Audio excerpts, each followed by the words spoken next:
que considerar en una primera sesión infanto-juvenil, que quedamos con una buena impresión en definitiva porque ustedes se acercaban bastante a lo que efectivamente se tiene que hacer en una primera sesión. Vemos un poco la definición de primera entrevista, vimos los objetivos que tiene la primera entrevista, que para mí criterio también lo principal es la construcción de vínculos. Yo creo que es el principal objetivo siempre de una primera entrevista, tanto la vinculación no solamente con el niño y la niña o el adolescente, sino que también con los adultos, con los papás, ¿no es cierto? Uno desde ahí tiene que comenzar a vincularse. Y bueno, hay otro objetivo, ¿no es cierto?, obtener datos y también co-construir el motivo de consulta, ya encuadrar el consentimiento, que también algo alcanzamos a ver. Ya la fase 0, revisamos toda la información previa a la sesión, ¿no es cierto?, el llamado telefónico, qué información contamos previamente, la información básica que hay que tener antes de comenzar, que veíamos que por lo menos hay que tener el nombre, ¿no es cierto?, el curso,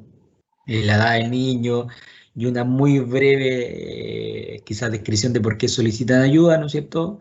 Eso como en términos generales, pero ya en la fase 0, que en definitiva es como el proceso previo a la asistencia a la sesión, ya de alguna forma te está entregando información, ¿ya? ¿Quiénes deben asistir? Ahí veíamos que de alguna forma hay cierta flexibilidad, pero de acuerdo a mi experiencia, lo que más apropiado es siempre citar solo a los papás en una primera entrevista, pero se pueden dar situaciones que los papás igual, los niños igual asistan, ¿no es cierto? Cuando son adolescentes de repente se puede dar una cierta flexibilidad. En el caso que efectivamente los niños asistan, yo creo prudente poder hacer que ambos puedan pasar en la primera parte, explicarle el procedimiento y después hacer entrevistas por separado. Ya ahí vimos parte de eso.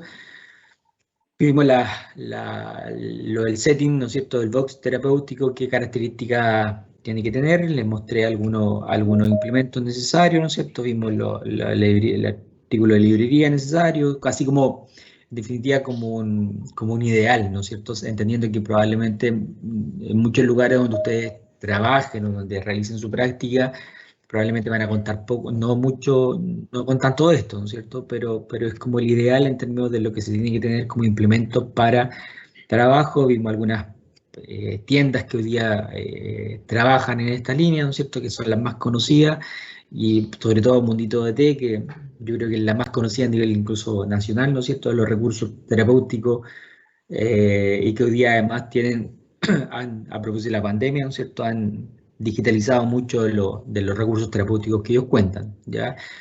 La creatividad del terapeuta vimos también que era muy relevante, ¿no es cierto? Si yo quiero trabajar con población infanto-juvenil, claramente la creatividad y el cómo también ocupar recursos, independiente del contexto donde estemos, es re importante. Entonces ahí la habilidad del terapeuta juega un rol importantísimo. Vimos algunas fotos del box infantil del CAPI, ¿no es cierto?, versus el adulto, y esta creo que fue, acá terminamos la semana pasada. Veíamos que las sesiones duran entre 45 a 60 minutos.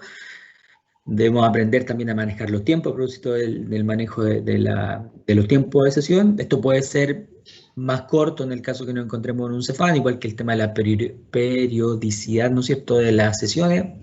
Por lo general es una vez a la semana, pero los Cefam de repente una vez cada 3 semanas, etcétera. Y quedamos los encuadres, ¿no es cierto? Preguntar siempre, veíamos que era necesario el tema de preguntar si en el lugar donde ustedes se desempeñen existen encuadros, existen consentimientos ya preestablecidos. Ya eso es una pregunta básica que ustedes tienen que hacer en el momento de ingresar a un lugar de trabajo, o en el caso de ustedes el próximo año, ingresar a una práctica profesional. En el caso del clínico infanto, tienen que preguntar esto, ¿no es cierto?, si existen estos instrumentos y cuáles son, en definitiva, todo lo administrativo en términos de pautas. Ya por lo general hoy día casi todos los programas, ya yo creo que, yo me atrevería a decir todos, cuentan con pautas, ¿ya? Es muy difícil que los programas no tengan pautas porque hoy día, como está muy en vigencia el tema de la acreditación y el tema de la calidad, las pautas vienen a eso, ¿no es cierto? Vienen a estandarizar de alguna u otra forma los procesos. Entonces la mayoría ya cuenta con pautas de trabajo, ¿no es cierto? Entonces eso ustedes lo tienen que conocer, ¿ya? El otro día alcanzamos a ver el encuadre, ¿no es cierto? Ahí me confirman, chiquillos, ayer cuando estaba preparando la clase, no sé si me trataba de acordar si alcanzamos a revisar el encuadre, según yo sí, el encuadre institucional del CAPI, ¿no es cierto? Donde se explicaba en términos generales cómo iba a ser el proceso, o no lo alcanzamos a revisar. No, profe, el Sí. del CAPI no. Un poquito del encuadre se habló, pero no el encuadre que se hacía en el CAPI. ¿En serio? ¿Cómo tan mala memoria? ¿No alcanzamos a Creo ver que sí lo hizo. Yo me acuerdo. O estoy Sí. loca, no sé. Yo me acuerdo que habló del encuadre, pero hacía modo general y habló muy poquito, un poquito de la pauta, pero ya, de la pauta que utilizaban en el CAPI, pero nada más. ¿Pero no se la mostré?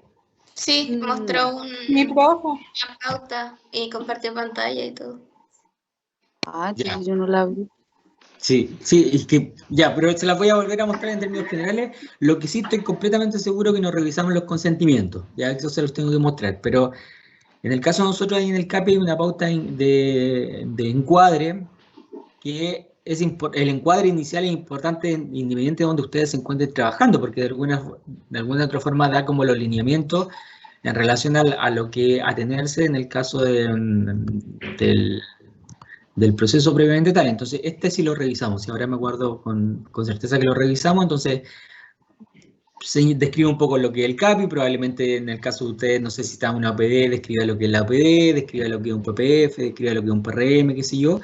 Se señala el tiempo aproximado de las sesiones, que cada sesión tendrá un costo monetario en el caso del CAPI, ¿no es cierto? Y esto es lo nuevo, quizás la gente en el caso del CAPI tiene que estar predispuesta, ¿no es cierto? Que eventualmente podría alguna sesión ser grabada o participar en sala de espejo. Se explica obviamente que eso es solo con un fin académico, que también en el caso de que efectivamente, porque este encuadre inicial dice podría, ya existe la posibilidad, se le dice a la gente, ¿no es cierto?, de que eventualmente en algún momento alguna sesión pueda ser grabada, ya sea en sistema de audio, video o participar en sala de espejo, pero que en el caso que se decida ya de forma ya con más certeza de que su sesión o una sesión de su proceso tiene que ser grabado, se avisa previamente, no es que la persona llegue a una sesión y se le diga, ya, mire, ahora tengo prendida la cámara, ¿no es cierto? Y vamos a grabar. Eso no, porque uno podría decir, no, porque usted firmó una escuadra inicial donde se le avisó que una sesión podría ser grabada, entonces acá estamos, ¿no es cierto? No se hace eso, ya, si bien este encuadre inicial, después si es que, por ejemplo, en un caso X se decide grabar o que la persona pueda participar en Sala Espejo, se le avisa con una semana de anticipación. Ya se le dice, mire, en el caso suyo, queremos ver la posibilidad de poder grabar una sesión, se le explica el contexto, de repente puede ser porque quizá el caso se está complejizando, entonces se necesita quizá una grabación para después poder supervisar el caso. En otras situaciones puede ser que el caso sea utilizado para que un curso lo pueda ver, ¿no es cierto? Se le explica, y eso se explica con una semana de anticipación para que la persona sepa, ¿ya? Ahora, existe la posibilidad también que la persona se niegue, ¿ya? Y ahí nosotros somos súper respetuosos y si bien uno podría decir, no, pero que hay un encuadre inicial donde la persona aceptó previamente, obviamente no, hay un tema ético también ahí, ¿no es cierto?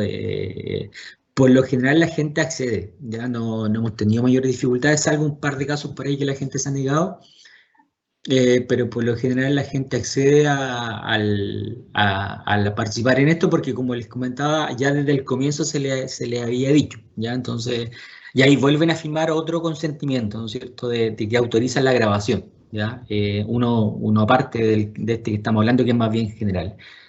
Se le da el contexto respecto a la hora, ¿no es cierto? ¿Qué pasa en el caso que nosotros atendemos solo la parte psicológica? ¿Qué pasa si se requiere atención más especializada? Si la persona tiene que autogestionarlo.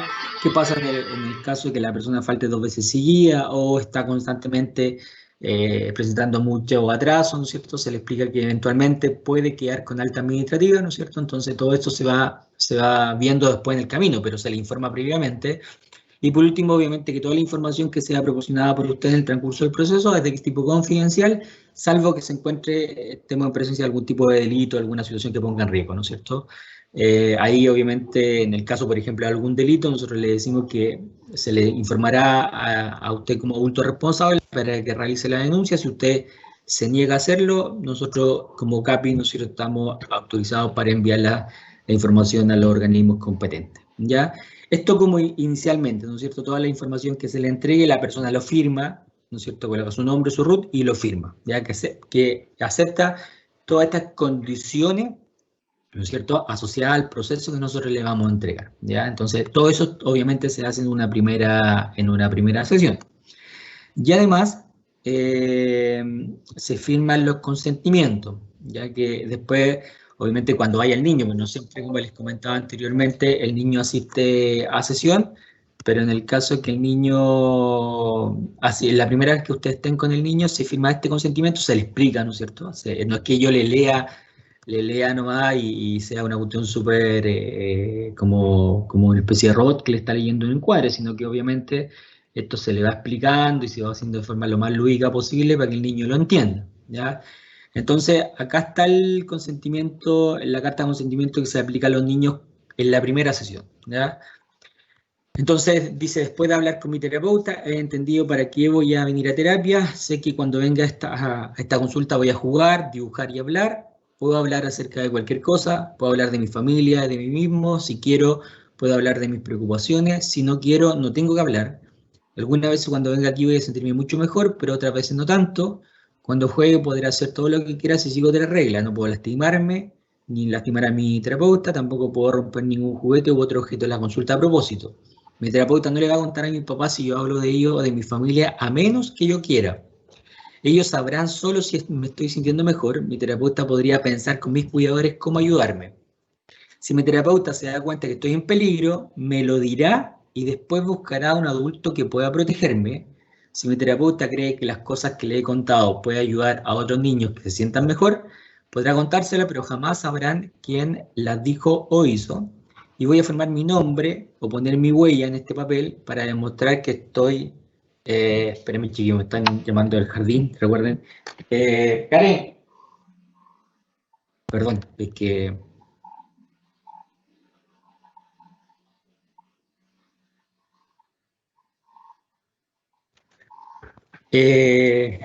mi terapeuta cree que las cosas que le he contado pueden ayudar a otros niños si están mejor, podrá contárselo, pero jamás sabrán quién las dijo o hizo. Voy a firmar mi nombre, poner mi huella en este papel para demostrar que estoy de acuerdo con lo que acabo de leer. Ya entonces, obviamente el niño más pequeño se hace todo un proceso que ellos firman con la huella, ¿no es cierto?, de su dedito, o le hacen una línea, una firma, ¿no es cierto? Cuando son un poquito ya más grandes, les gusta más bien firmar, ¿no es cierto?, se sienten un poquito más grandes, qué sé yo, ¿ya?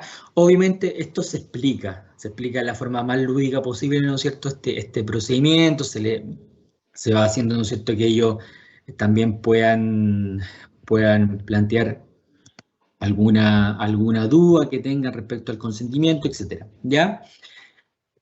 Eso, ¿alguna duda respecto al consentimiento de los niños? Porque vamos a ver, porque lo firma el niño, este es de niño o niña, ¿no es cierto? Y además el papá firma este es asentimiento, además el papá firma un consentimiento, que es distinto, ¿no es cierto? ¿Alguna duda respecto al asentimiento? La mayoría son iguales, ¿ya? La mayoría son muy parecidos. Yo he visto otros de otras instituciones y la verdad que son bien parecidos al nuestro, ¿ya? No, se manejan como en esa información, ¿ya? ¿Alguna duda, pregunta? Me imagino igual habían visto otro antes, pues entonces quizás es más... Pero lo que hablábamos la semana pasada, chiquillos, en el caso de que quizás de repente alguna institución que ustedes realicen la práctica no lo esté realizando, yo creo que es una buena instancia que ustedes lo propongan, ¿no es cierto? Que propongan el poder crear un consentimiento y asentimiento, ¿no es cierto?, para el trabajo con niños y niñas. Hay un tema ético, ¿no es cierto?, de base ahí que se tiene que hacer, pero yo sé que en algunos lados no se está haciendo. Y este es el que firman los papás.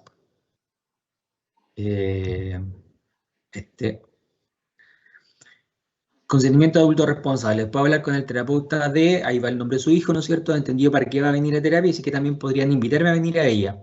Sé que cuando el nombre del niño venga a esta consulta va a jugar, dibujar y hablar, puede hablar acerca de cualquier cosa, pero también puede elegir no hablar. También sé que si me invitan, pues podría hablar acerca de cualquier cosa, pero no estoy obligado a hacerlo. Entiendo que solo me pueden contar si el nombre del hijo, habla de mí si él lo autoriza. Esto permitirá que él se sienta respetado. La atención implica seguir la siguiente norma. No es posible lastimarse a sí mismo, lastimar al terapeuta ni avisar que se lastimará a otra persona. Tampoco puede dañar la sala. Si el terapeuta cree que las cosas que le hemos contado pueden ayudar a otros niños o familias a se sientan mejor, podrá darla a conocer, pero jamás sabrán quién las dijo o hizo. Entiendo y acepto los términos de esta carta de consentimiento. Y la firma el papá, mamá, adulto responsable del niño o niña. ¿Ya? Eso. ¿Qué duda, o sea, si uno piensa que estamos viendo clínica infanto-juvenil, ¿qué dudas les pueden surgir en relación a eso, chiquillos?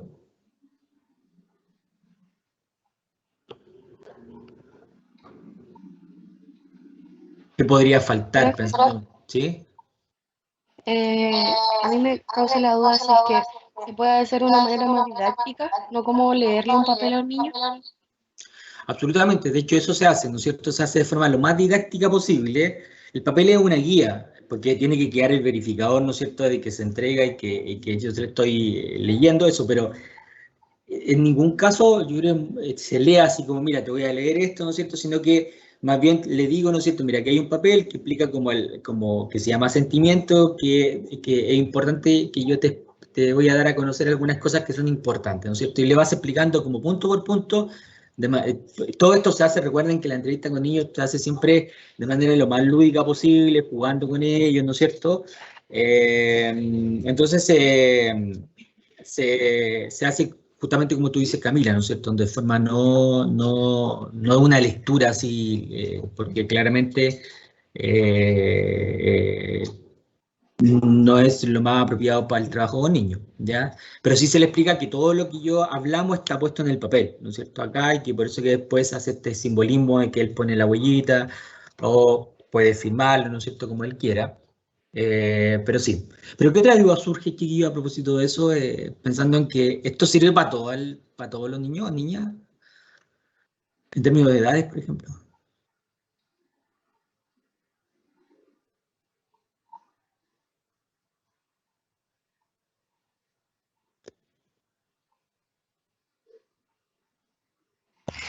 Yo estaba pensando justamente eso, porque se le aplicaría a los niños más pequeños, desde los 3 años hasta los adolescentes.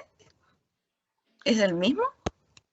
Ya, esa es una buena pregunta, ¿no es cierto? Porque efectivamente uno puede decir que este consentimiento, en el caso de los más chiquititos, ellos todavía no saben leer, ¿no es cierto? Y se les explica qué es lo que dice ahí en el papel, ¿no es cierto?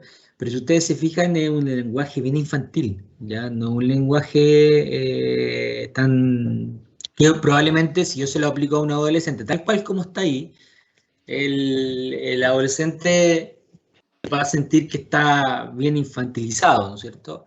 Entonces, efectivamente, en ese contexto, en un momento se planteó esta necesidad y se creó un consentimiento para adolescentes, que en definitiva dice lo mismo, pero en un lenguaje más de adolescente, ¿ya? Pensando justamente en esa lógica. Entonces, el consentimiento para adolescentes es este, ¿ya? Dice, después de hablar con mi padre, madre o adulto responsable y mi terapeuta, yo, el nombre de él, he entendido para qué voy a participar en este proceso. A través de este documento conozco que el Centro de Atención Psicológica Integral, CAPI, cuenta con un psicólogo cuya labor es ayudarme a resolver la situación que motivó mi ingreso al centro. Me comprometo a asistir a las intervenciones programadas y a trabajar permanentemente por resolver mis problemas y necesidades. Algunas veces durante las sesiones con mi terapeuta me sentiré muy bien y otras no tanto. Si quiero puedo hablar de mis preocupaciones, pensamientos y emociones, así como proponer actividades para realizar en ellas, cuidando todos los materiales que utilice en las sesiones. Si no quiero no tengo que hablar, pues no se me obligará.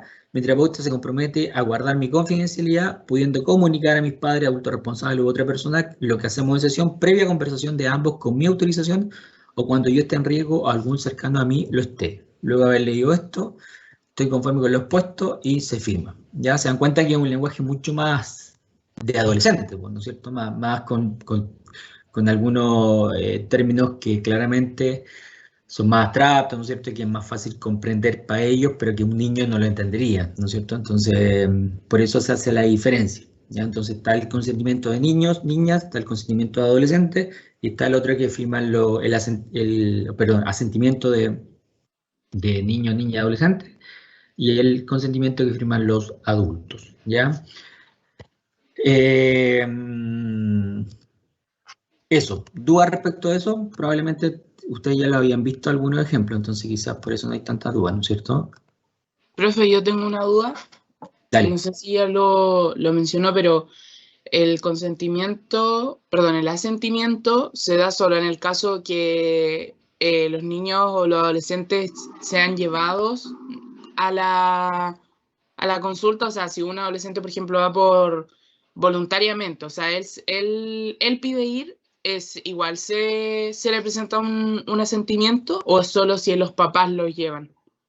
No, va en todos los casos, porque recuerda que el asentimiento, una de las cuestiones clave que tiene es el tema de la confidencialidad, ¿ya? El tema de que el adolescente entienda que efectivamente el proceso que nosotros le estamos entregando es confidencial, salvo, ¿no es cierto?, que él esté en riesgo, que esté en riesgo terceras personas.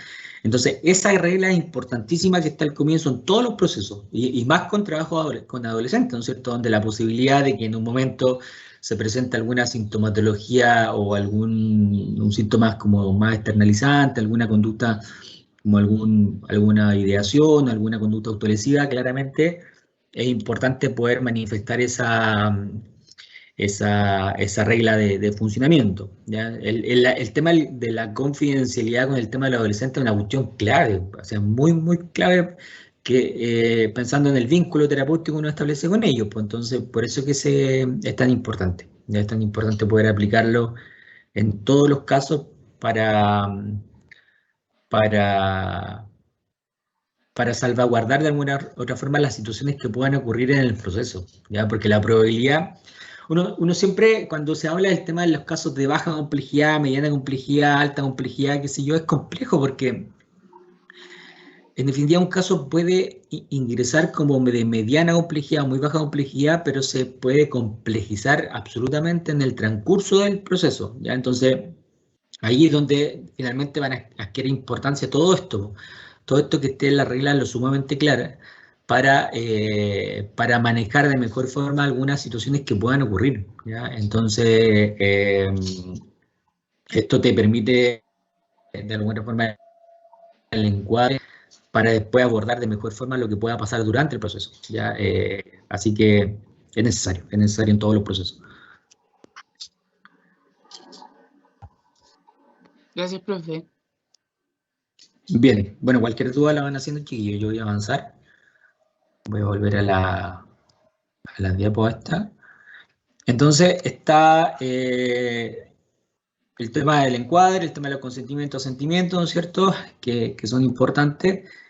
En relación a la entrevista con los papás, lo primero también es lograr buena alianza. O sea, el tema de lo que hemos hablado del vínculo tiene que estar tanto con los papás como con los niños.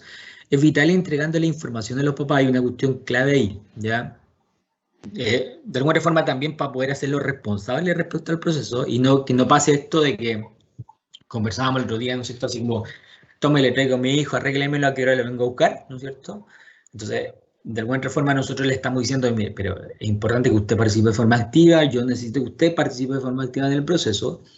Y porque a mí me ha pasado mucho, ¿no es cierto?, cuando uno le pregunta a los papás sobre experiencias terapéuticas anteriores y de repente no tienen muy buena experiencia, muchos, me ha pasado en reiteradas oportunidades, que los papás de repente te dicen, sí, que yo asistí a un psicólogo antes, pero la verdad que nunca me decía nada, ¿ya? Entonces yo iba con mi hijo, él la atendía, yo escuchaba, ¿no es cierto?, afuera que estaban jugando, pero la verdad que nunca me decía nada, ¿no? No me daba mucha información. Después me citó en una oportunidad para decirme más o menos qué estaba, pero no me decía nada. Eso, chiquillo, es poco adecuado, ¿no es cierto? Entonces yo tengo que ir constantemente entregando la información al papá respecto, o al adulto, ¿no es cierto?, que es responsable respecto a cómo va su proceso, cómo va el proceso del niño, ¿no es cierto? En términos que tú tienes súper sencilla de repente, como contarle, mire, hoy día lo que hicimos fue que indagamos algunas cosas familiares, en términos yo no le voy a dar información, obviamente recuerden que está la regla de confidencialidad con el niño, siempre uno le va preguntando al niño de lo que hablamos, ¿no es cierto?, que hay algo que quizás no quieres que tu papá sepa, ¿no es cierto? Si el niño te dice no puede decirle lo que usted quiera. Uno le cuenta en términos igual generales. En mediodía hablamos de algunas cosas familiares, algunas cosas del colegio, le apliqué un test, que es el test de persona bajo la lluvia, no sé, le doy información al papá respecto a lo que hicimos con el niño. ¿Ya? Eso es re importante, porque hay muchos psicólogos que no lo hacen y los papás de alguna otra forma se sienten perdidos respecto al proceso, cuando saben en qué está. Es como ir al médico, ¿no es cierto? O ir al dentista y que el dentista atienda a tu hijo y después no sepáis qué le hicieron en la boca, ¿no es cierto? No, o cualquier profesional de la salud, ¿no es cierto? Como que lo lleváis, siempre tú vas a preguntarle, ¿no es cierto? Y el médico o el dentista te explica lo que le hizo a tu hijo. Le pusimos flúor, ¿no es cierto? Le revisamos, ¿no es cierto? Tenía una pequeña caries, no sé. Lo mismo acá, lo mismo yo tengo que entregarle información al papá respecto a lo que voy haciendo.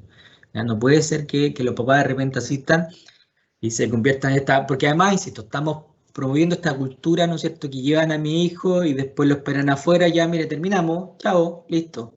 No, pues, hay que darse unos par de minutos para que los papás ingresen, el adulto ingrese y explicarle en términos generales en qué hicimos, ¿ya? Porque eso nos permite además ir formando una mejor alianza, ¿ya? Profesor. ¿Sí? Esa charla que se da con los padres, ¿se tiene que hacer igual en presencia del niño? No necesariamente. No, por lo general, de hecho, yo lo hago separado. Sale el niño y le digo, mira, ahora voy a hablar un poquito con tus papás. Le digo previamente, mira, ahora va a salir, ¿no es cierto? Voy a hablar un poquito con tus papás, les voy a contar lo que hicimos hoy día y ahí aprovecho a preguntarle, ¿hay algo de lo que conversamos hoy día prefieres que yo no se lo diga a ellos? Y ahí de repente los niños, pasa poco, ya esta regla que si bien uno la tiene que ir manteniendo, pasa poco que los niños te digan, no, mire, esto no quiero que se los cuente, ¿no es cierto? Pero de repente pasa, ¿ya? Entonces hay que explicitarla cada cierto tiempo, pero le anticipo también, el niño también tiene derecho a saber, para un poco bajar su fantasía respecto a que yo después lo dejo en sala de espera y pasan sus papás, ¿no es cierto? Les explico previamente qué es lo que voy a hablar con los papás. Y es un ratito súper corto, ¿ya? Es un ratito corto, unos 5 o 10 minutos, donde a los papás yo les explico básicamente lo que hicimos, ¿ya? No es más que eso, ¿ya? Y separado, ¿ya? Solo con los papás, ¿ya? Nos presentamos, ¿sí? Es que yo igual tenía una duda con respecto ahí. ¿Dónde está el límite de lo que uno le dice a los papás? Porque quizás el niño no diga, no quiero que le cuente tal cosa, pero igual uno no debería contarle como todo lo que habla el niño, ¿sí?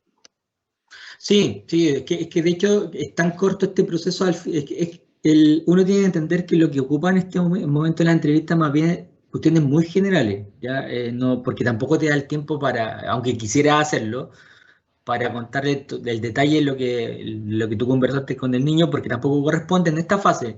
Vamos a ver que después hay una entrevista de evolución al final, ¿no es cierto? Ahí donde uno entrega más detalle. De hecho, los papás te pueden decir, algunos papás quizás un poco más ansiosos, ya, pero cuente cómo va. Por lo general uno le baja la ansiedad y dice, mire, estamos empezando, estamos indagando información, por eso yo le cuento lo que hoy día abordamos algunos temas y aplicamos algunas pruebas, pero no le entregas mayor información. Ya sí le baja la ansiedad porque hay muchos papás que te van a preguntar, ya, pero necesito que me cuente cómo está mi hijo, ¿no es cierto? ¿Qué cree usted, no es cierto? Ya yo creo que hay que ser súper responsable en términos de bajarle un poco también la expectativa a los papás respecto a que uno en una sesión va a hacer un diagnóstico, eso es imposible. Entonces, yo por lo general lo que se hace es eso, decirle, mire, estamos iniciando un proceso, recuerde que yo les comenté que vamos a demorarnos unas 3, 4 sesiones para poder hacer un diagnóstico, entonces estoy recabando información, ¿ya? Entonces lo que hicimos hoy día con su hijo fue eso, recabar información respecto a algunas cosas generales, algunas cosas familiares del colegio, y además aplicamos algunos test psicológicos justamente para ir recabando más información, ¿ya? Pero no le puedo todavía dar certeza de un diagnóstico porque yo le digo incluso, sería irresponsable de mi parte poder decirle un diagnóstico a esta altura, entonces estamos en eso, ya para que usted se quede tranquilo, estamos indagando, recuerde que quizás en un par de semanas más, ahí ya vamos a tener un diagnóstico y ahí yo sí le voy a dar información, ¿ya?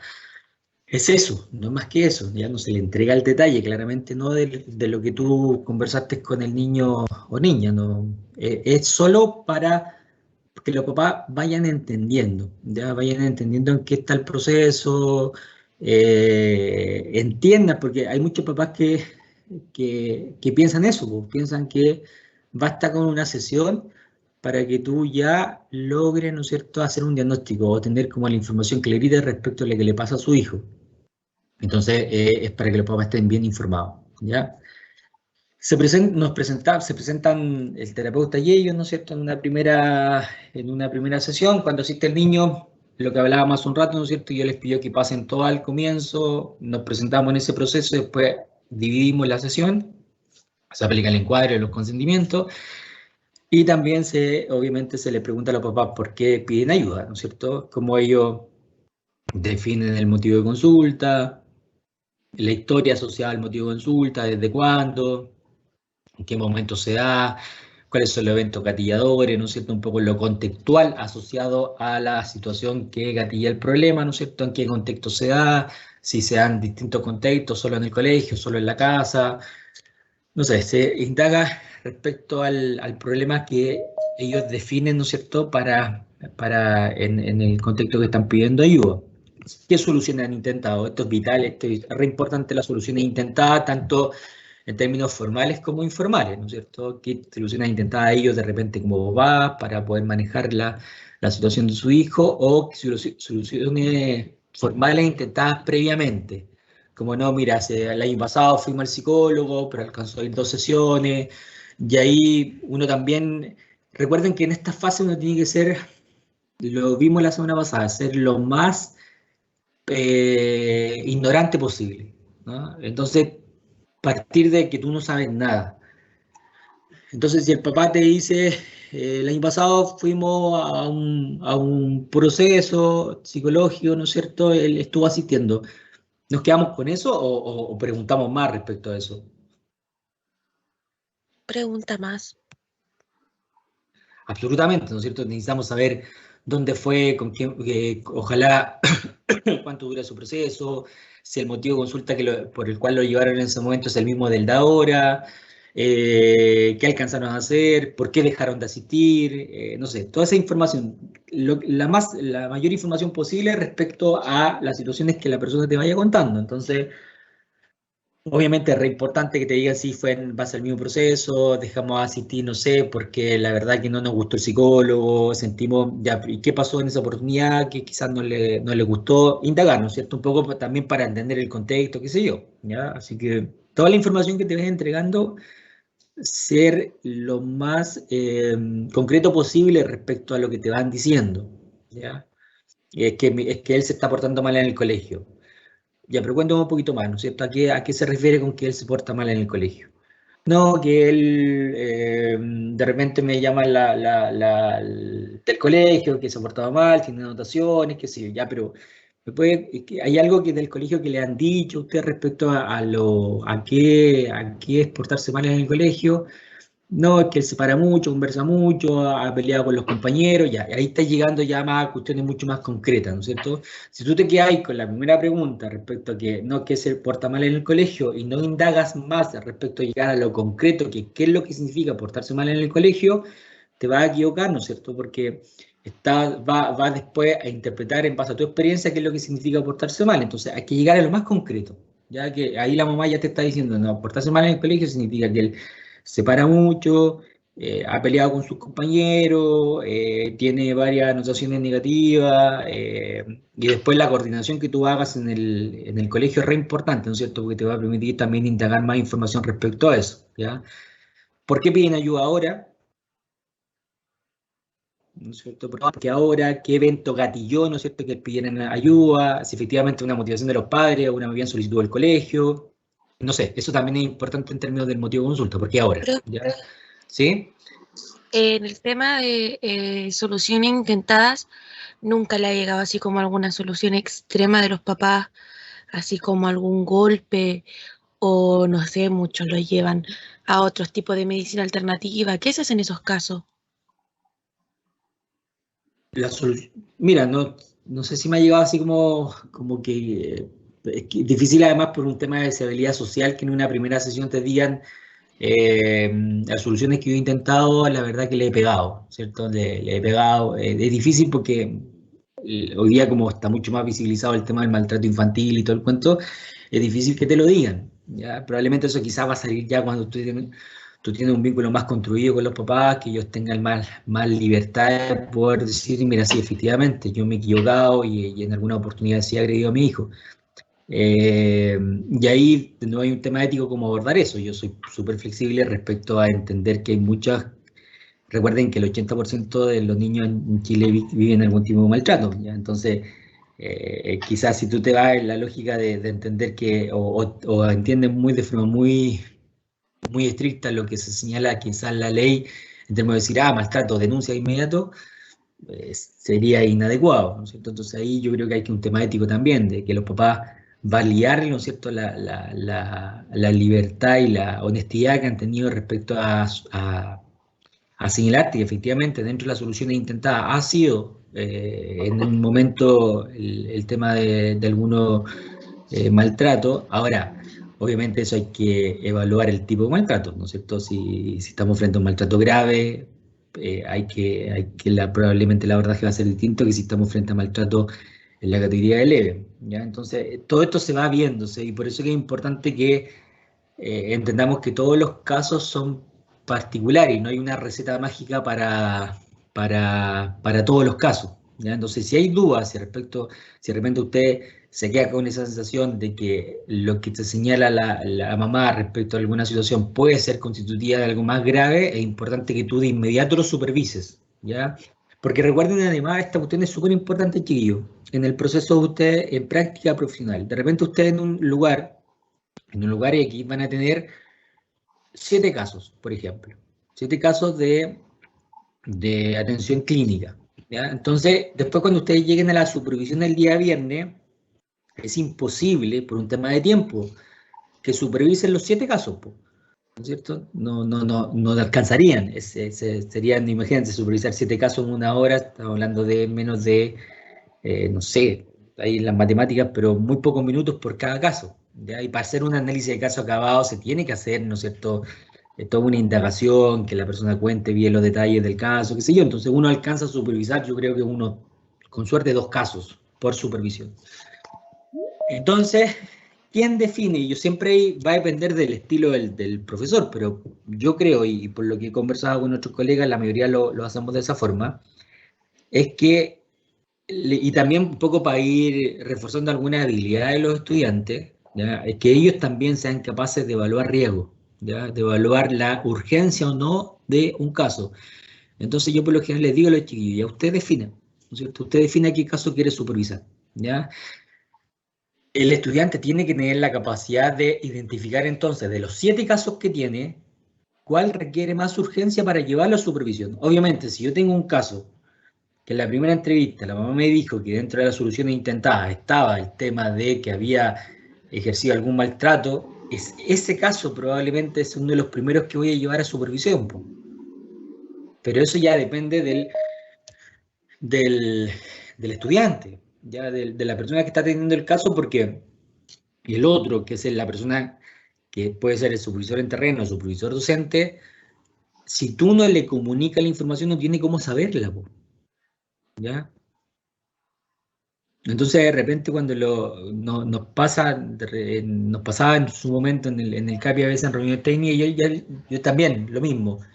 En reunión técnica es imposible, imagínate ahí con mayor razón, porque estamos hablando de 10 alumnos en práctica, en una reunión técnica de 2 horas, estamos hablando de 10 alumnos en práctica, en promedio tenían 5, estamos hablando de 50 casos, ¿ya? 50 casos simultáneos. No hay ninguna posibilidad de supervisar los 50 casos, ¿ya? Entonces supervisábamos 2 casos, entonces obviamente no todos pasaban por supervisión toda la semana, y yo también hacía esa pregunta, o sea, ya, ¿qué caso supervisamos? ¿Ya? ¿Quién tiene un caso urgente?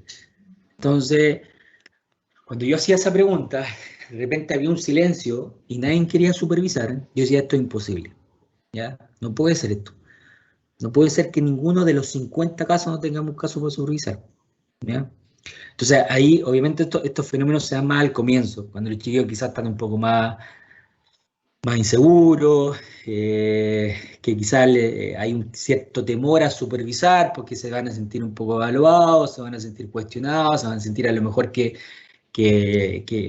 no están haciendo las cosas bien, pero nada, yo les trato de motivar, ¿no es cierto?, independiente del contexto, que en cualquier contexto que ocupen ocupen las instancias de supervisión porque finalmente hay un proceso de crecimiento importante respecto a la labor que están haciendo. O sea, se les va a ayudar, se les va a potenciar la labor y además van a tener la posibilidad de poder abordar de mejor forma algunas situaciones complejas que van surgiendo. Entonces, insisto, ahí ustedes tienen que ir teniendo la capacidad para ir definiendo este tipo de cosas, ¿ya? Por eso que se les enseña también a evaluar riesgo, a también potenciar lo que nosotros llamamos como ojo clínico, ¿no es cierto? Como la impresión clínica que te deja un caso, que eventualmente tú dices, parece que este es un caso que necesariamente tengo que supervisar, ¿ya?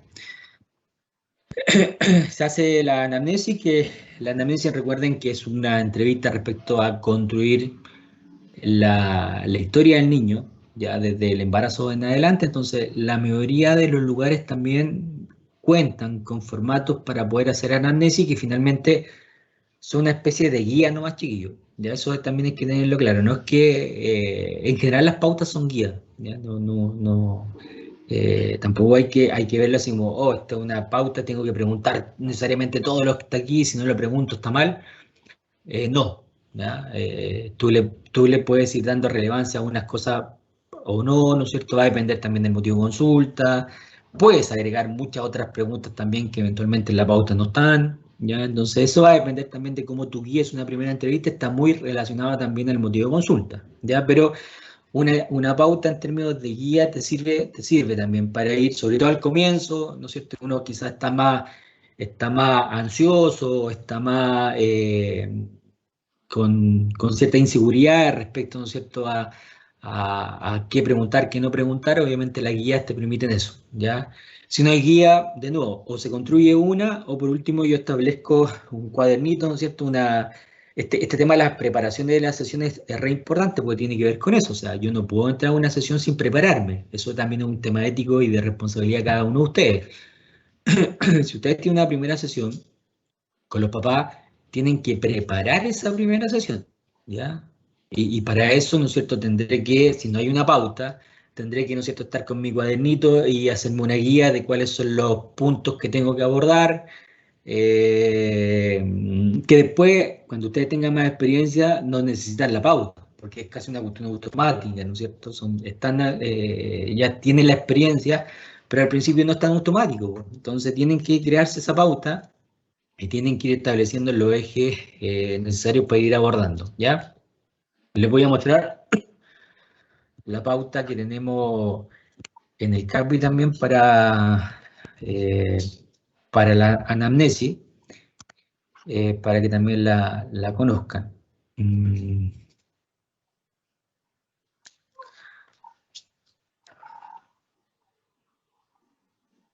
Siempre se me pierden estas pautas. Acá está.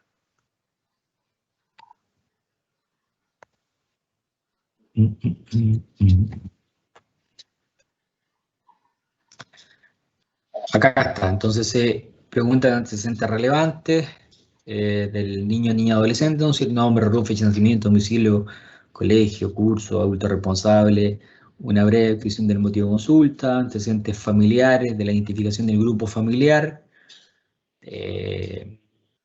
Hay algunos datos, ¿no es cierto? Puedo incluir algunos otros datos que me parezcan relevantes.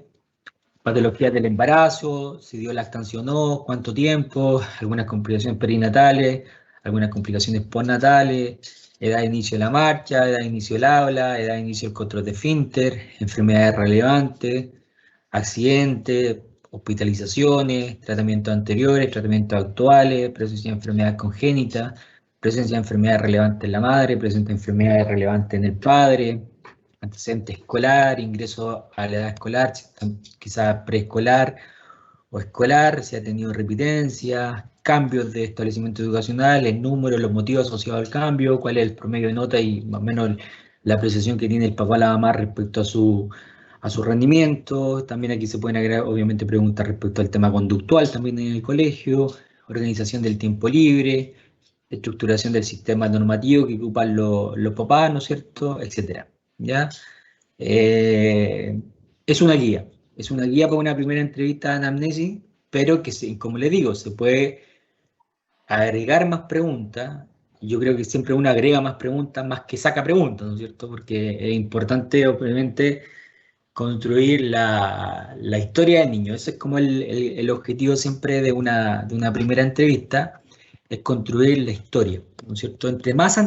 Recuerden que de nuevo lo mismo, chiquillos, entre más información tú tengas en relación al proceso es re importante. Yo siempre parto más bien de cuestiones de cómo se hizo, que para mí son relevantes, ¿no es cierto? La decisión respecto al embarazo, por ejemplo. ¿Cómo fue? Le pregunto a los papás que te digan, ya bueno, cuéntenme un poquito de ustedes, ¿no es cierto? De la relación de pareja primero, y cómo se dio, un poco para poder contextualizar el contexto asociado al embarazo, porque eso ya te va dando luces respecto a un diagnóstico, porque claramente es distinto un embarazo donde tú puedas tener la información de que, mira, nosotros nos casamos, después tuvimos un tiempo solo, después empezamos a buscar a nuestra hija, ¿no es cierto? Empezamos a hacer el proceso y después de 3 años de casados, ella quedó embarazada, así que es un proceso súper lindo porque lo estábamos esperando. Recuerdo el proceso de embarazo súper bonito, lo pasé, estuve bien durante el embarazo, ¿no es cierto? Eso puede ser un ejemplo, ¿no es cierto? Pero te pueden dar otro ejemplo, ¿no es cierto? Así como, no, recuerdo el proceso de embarazo súper mal, un proceso súper triste, nosotros no estábamos bien como pareja, de hecho estábamos separados cuando, cuando yo quedé embarazada, él supo que estaba embarazada, tratamos de retomar la relación, no nos resultó, así que estuvimos como... Yo viví el embarazo más bien sola, y con hartas discusiones de pareja, estábamos y no estábamos juntos, fue súper complejo, recuerdo un primer embarazo súper malo. Obviamente, ambas situaciones te dan ya un contexto sumamente distinto, ¿no es cierto?, para empezar a construir la historia que tú tienes al frente, ¿ya? Entonces, desde ahí se empieza a construir, ¿ya? Si hubo alguna complicación también en términos médicos, el parto, si fue cesárea, si fue parto normal, cómo recuerdas tus primeros momentos, estos primeros meses también con su hijo, no solamente quedarte con que si dio la estancia o no dio la estancia, ¿no es cierto? Sino que más bien entender cómo fue ese contexto, ¿ya? Ese contexto de los primeros meses con su hijo, si fue... También, de nuevo, te puedes encontrar, esto es una variedad de posibles situaciones bien grandes, chiquillos, ¿ya? Pero solo algunos ejemplos, o sea, te puedes encontrar con una mamá que también de nuevo te diga, la verdad que sí, fue complejo, fue mi primer hijo, me costó harto el tema de la lactancia, pero la verdad que estábamos con mi esposo como súper unidos en eso, él fue un apoyo importante, tuvimos una persona que nos ayudó en poder generar como el acople y el tema de la lactancia, después lo logramos, y la verdad que fue un proceso que fuimos, si bien había mucha ansiedad, muchas cosas nuevas, fue un proceso que lo logramos con mi esposo vivir de buena forma.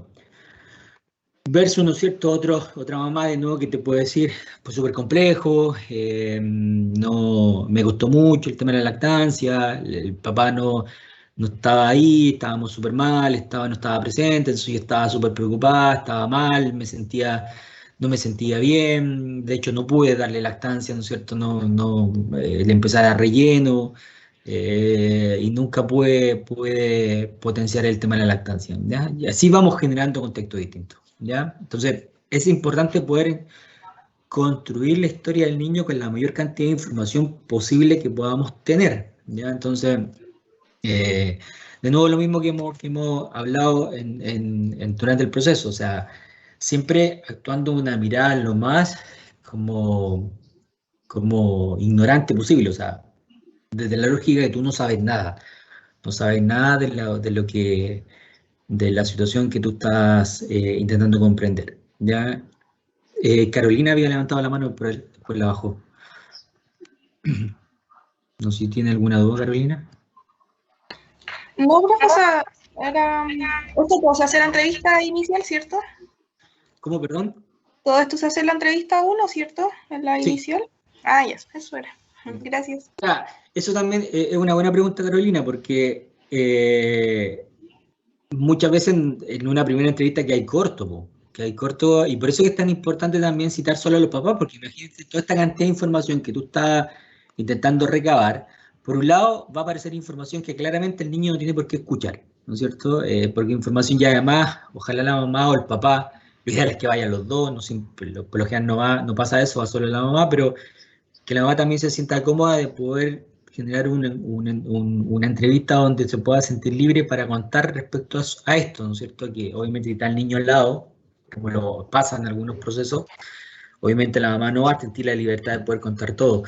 Entonces, esto además tú, claro, no es que sea necesariamente la primera entrevista tienes que recabar toda la información, no, tú vas a tener más entrevistas con los papás, con la mamá, para poder conceptualizar la historia del niño, entonces tampoco es una cuestión que tengas que lograrlo necesariamente en la primera entrevista.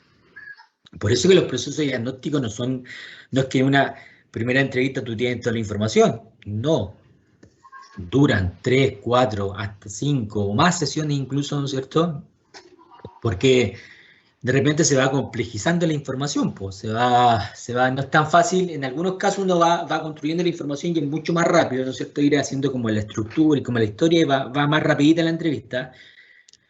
En otros casos no, pues en otros casos aparece mucha información, entonces se va demorando un poquito más el proceso, depende también del estilo de la persona que tú tengas al frente, hay personas que es mucho más fácil manejar la entrevista y tú vas avanzando mucho más rápido, que en otros casos donde es súper complejo avanzar, muy complejo, y ahí uno tiene que ir guiando constantemente. Esa entrevista requieren un nivel de manejo del terapeuta importante, porque hay personas que tú le haces una pregunta y te responden, pero y te van agregando información, entonces tú tienes que ser súper hábil terapéuticamente para ir haciendo preguntas que le permitan a la persona volver a enfocarse en lo que tú le estás preguntando, ¿ya? Y que no se vaya como por la rama, entonces tú vas guiando.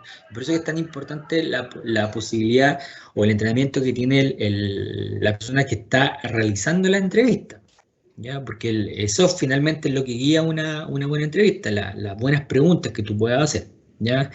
Pero, Carolina, no es necesario que sea en una primera sesión únicamente, ¿ya? Felipe. Sí, perdón, profe, que bajé la subí y la bajé. ¿Tiene que ser necesariamente el papá y la mamá? O sea, porque igual hay casos en los que yo creo que hay, no sé, pues la abuela, por ejemplo, que está cuidando al niño y no sé, por ejemplo, el papá no está, no se sabe de él y la mamá es muy poco participativa. En ese caso igual... ¿Qué se haría en ese caso? O sea, ¿se le pregunta igual a la abuela y se trata de contactar a la madre o podemos quedarnos solo con lo que la abuela nos dice? Yo siempre, también una muy buena pregunta, Felipe, yo siempre intento, pero tiene que ver quizás con mi modelo, que es el modelo, recuerden, sistémico, intento obtener la mayor cantidad de información posible. Entonces, si veo que efectivamente la abuela es una figura importante en el desarrollo del niño, la cito, absolutamente, ¿no es cierto? La cito. Y muchas veces pasa eso incluso, ¿no es cierto? Que piden ayuda y la mamá te dice, mira, pero la primera sesión yo no puedo ir, o qué sé yo, pero va a ir con mi mamá, ella la va a llevar. Entonces, claro, tú obviamente aprovechas esta instancia de preguntarle a la abuela, pero hay mucha información que la abuela no te va a poder entregar, pues. Ya, todo lo que tiene que ver con la historia del niño, quizás los primeros meses la abuela es difícil que lo tenga como información, además que está bien que la abuela te pueda entregar información, pero obviamente si hay una mamá, también necesariamente tienes que motivar a que la mamá vaya en algún momento, ¿no?, al proceso de diagnóstico para que tú puedas entrevistarlo. Lo mismo que pasa con los papás chiquillos. Muchas veces me ha pasado a mí, ¿no es cierto?, que los chiquillos ya de forma autónoma se les explica a nosotros un poco el proceso en términos generales, y ellos van ellos mismos guiando los procesos, que me parece bien, ¿no es cierto?, porque eso es la gracia de un estudiante en quinto año, que él vaya también autónomamente guiando su proceso, y en este proceso que hablábamos de supervisión, de repente tampoco uno tiene el detalle de todo lo que va pasando en todos los casos.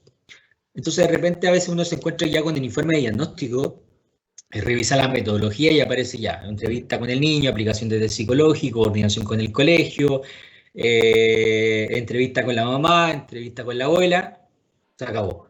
¿Ya? Entonces, obviamente, la primera pregunta que yo le hago, ¿y el papá? ¿Qué pasa con el papá? Y ahí de repente los chiquillos me dicen, profe, es que en realidad no... O lo que puede ser más grave, que me digan, profe, es que la verdad que no creí prudente citarlo, porque si la mamá me entregó toda la información, y la verdad que también un día pregunté, me dijeron que trabajaba, entonces pues la verdad que no lo consideré necesario.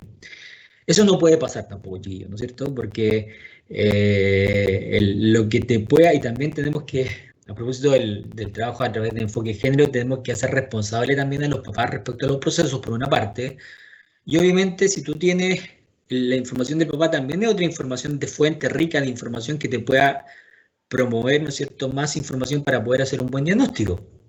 Ahora, yo siempre le digo, o sea, motiven, pregúntenle a la mamá, ¿no es cierto?, respecto a la posibilidad de poder atender al papá. No se queden solo únicamente con el tema, no es que papá trabaja, sino que traten de citarlo. Ahora, si después, a pesar de los intentos de citarlo, ¿no es cierto?, el papá no va, ya no puede hacer mucho, tampoco puedes obligar a alguien a querer ir, pero eso incluso yo les digo que después uno lo consigna en el informe. O sea, el padre fue citado en 2 oportunidades, sin embargo, por motivos laborales refiere que no puede asistir. Ya uno lo explicita, ya en el informe.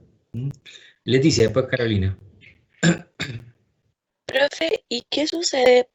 ¿Le ha pasado así como en entrevistas que padres no tengan como el recuerdo muy vivo de en qué edad inició la marcha, el niño, el habla y como algunos eventos así? Sí, de hecho, es que todo finalmente te va entregando información, Leticia, porque obviamente hay papás que puede que no lo recuerden, y no es que yo haga... No es que uno analice de inmediato información, así como casi, si no lo recuerda, se convierte en malos padres. Eso no es así, ¿no es cierto? Pero claramente, si uno eso le va agregando a propósito de la triangulación de información, si yo veo que los papás a lo mejor no recuerdan mucho esta información, están súper desconectados de la parte educativa de su hijo, están súper, a propósito de lo que decía Felipe, de repente quizá hay una otra figura que es la abuela la que se está haciendo cargo del proceso y parecen estos padres más desligados. Todo eso se va sumando, ¿no es cierto? Se va sumando para finalmente después tú, en el diagnóstico, ¿no es cierto?, efectivamente concluir de que los padres no están visualizando de forma adecuada las necesidades de su hijo, no están acompañando de forma adecuada el proceso de crianza, qué sé yo. Eso, ¿no es cierto? Ahora, de repente puede ser una información completamente aislada, y por eso que de repente uno le pregunta a los papás, la verdad que mira, no recuerdo mucho, creo que fue más o menos... Pero tú en todas las otras ves que son papás súper participativos, papás súper centrados en las necesidades de su hijo, papás súper que se muestran muy disponibles. Esa información termina siendo una información completamente accesoria, ya que tú no la tomas y basta, y tú la interpretas como que los papás no se acuerdan nomás, pues y listo, y no es tan grave, ¿ya? Entonces, y eso pasa con toda la información, chiquillo, ya con toda la información. No es que un dato se convierta de inmediato en una información que uno como causa-efecto, así como ya, esto entonces se convierte de inmediato en esto otro. La gracia del proceso de diagnóstico es justamente que yo pueda triangular información, que yo pueda acumular información, que yo vea que este aspecto que surge aquí se asocia a este, que me permite a mí concluir, ¿ya? Entonces, ese proceso es lo que ustedes finalmente es como la parte técnica del proceso de diagnóstico, no solamente en la clínica infanto-juvenil, en general en todos los diagnósticos, ¿no es cierto?, que yo tenga la capacidad de agarrar la información y poder analizarla. Lo mismo que pasa con los test psicológicos. Siempre he dicho, entre más avanzo en la psicoterapia, más me alejo de los test. ¿Ya? Ese es como mi aprendizaje que he tenido en la vida terapéutica. Pero creo que también son necesarios en algunas oportunidades, pero soy más partidario de buenas entrevistas más que test psicológico. Pero también insisto, hay que aplicarlo en algunos casos. Entonces, el mismo error puede pasar cuando uno aplica un test psicológico. El test psicológico, por ejemplo, en Personas bajo la lluvia, lo que pasa muchas veces con los chiquillos cuando están iniciando el proceso, está el test psicológico, ¿no es cierto?, en Personas bajo la lluvia, los chiquillos agarran, ¿no es cierto?, el test y lo corrigen con el manual. El manual del test de Personas bajo la lluvia es como súper gráfico, como en rigor como fácil de interpretar. Entonces ya, no tiene paraguas, ya el niño no cuenta con defensa en relación a, tiene una lluvia muy extensa, ya, entonces el niño no cuenta con defensa en relación a su entorno, percibe su entorno altamente estresante y vulnerador, que ¿ya? Esa es la información que te da el test. Ahora, no por eso yo inmediatamente voy a concluir que el niño le pasa eso, no, ¿no es cierto? Eso yo lo tengo que triangular con más información, ¿ya? Para poder entender si efectivamente el niño, lo que me arroja el test, es consistente a otras fuentes de información. Entonces, eso hay que ser súper cuidadoso, ¿ya? Porque pasa mucho con los test psicológicos, los chicos o los chiquillos cuando están comenzando a hacer diagnóstico, como que casi al tiro, o sea, todo lo que aparece en los test lo pasan de informe, así como casi forma literal, todo. Y uno dice, pero ojo ahí, ¿no es cierto? Ojo ahí, porque el test es solo una fuente más de información respecto a todo lo que tú estás recabando. Entonces, los resultados del test siempre hay que ser cauteloso en relación a cómo yo también lo ocupo después para poder interpretar esa información, ¿ya? Yo recuerdo que en un momento les conté un ejemplo que te lo tengo que haber contado quizás en autoconocimiento o en esos ramos de primero, o en diagnóstico, ¿no es cierto?, de un test de personas bajo la lluvia con indicadores malísimos, muy malos, que finalmente con una entrevista posterior, yo me acuerdo haber desechado todos los indicadores malos que aparecían porque no tenían tenía una explicación distinta a lo que el manual decía, por ejemplo. Entonces hay que ser cuidadoso. Carolina, después Francisco. Profe, es que no sé si el Francisco tiene una pregunta como relacionada a lo que usted está hablando, porque lo mío no es tan relacionado. No, pero dale. Ya, bueno. Tengo una duda de como desde qué edad se puede empezar a trabajar con el niño, porque yo conozco una situación en donde la mamá llevó un niño de 4 años y ella quería como que lo atendieran a él, pero en realidad nunca lo oyeron a él, sino que trabajaron con la madre y los abuelos. Entonces, esa es mi duda, como desde qué edad se puede empezar a trabajar con el niño. Sí, es una gran pregunta y sí está completamente relacionada, Carolina, porque es una pregunta que uno siempre se hace, ¿no es cierto? Yo soy, obviamente, la regla dice que entre más chico, menos se trabaja, ¿no es cierto? Con el niño propiamente tal, se trabaja más bien con los adultos, ¿ya? Entonces, yo creo, ¿no es cierto?, que cuando son, obviamente, es difícil que lleguen a un niño de 1 o 2 años. El promedio de edad, yo creo que empiezan a llevar a los niños quizás a procesos, tiene que ver más bien, como dice Carolina, de los 4 para adelante.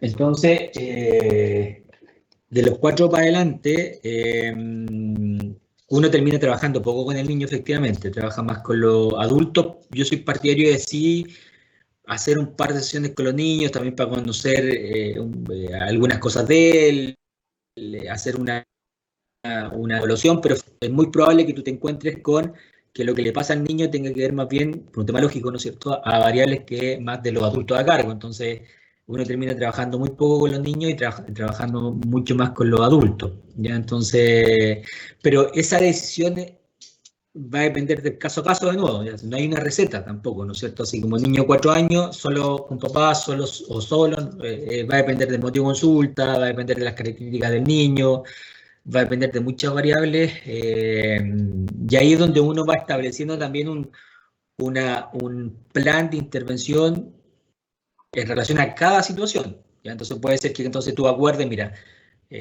vamos a iniciar un proceso, quizás en la parte de diagnóstico vea más al niño para poder entender. Espérenme, que la perra anda dando vuelta aquí, le tengo que abrir la puerta.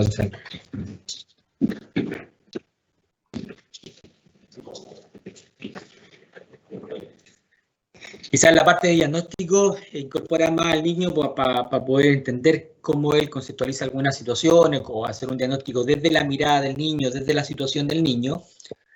Pero ya con el diagnóstico listo, tú puedes acordar con los papás y decir, mire, obviamente, mire, lo que le pasa a su hijo tiene que ver con eso y me parece más prudente que iniciemos un proceso de intervención centrado en su rol de papá. Entonces, desde ahora para adelante voy a hacer un proceso donde voy a trabajar más bien con ustedes. Vamos a ir citando a Pedrito, pero cada ciertas semanas, quizás cada 3 semanas lo vamos a ir citando para ver cómo está, pero me voy a centrar más bien en ustedes, ¿ya? Por lo general pasa eso, ya cuando son niños más pequeños. Francisco. Sí, profe, la consulta, en realidad, quizá va a sonar como que estoy mezclando las clases, pero en base a lo que dijo usted en la clase de diseños, cuando se veía un poco de la validez o la validación, perdón, de ciertos test acá en Chile, como sería, por ejemplo, el de la persona bajo la lluvia, el HTP, el CAT, qué sé yo. ¿Qué pasa en ese caso en el ámbito clínico en donde aplicamos estas herramientas, pero sin embargo no están validadas en un contexto chileno? Igual yo entiendo que, por ejemplo, en el ámbito psicodinámico hubo como una rigidización, por así decirlo, con el tema de los indicadores.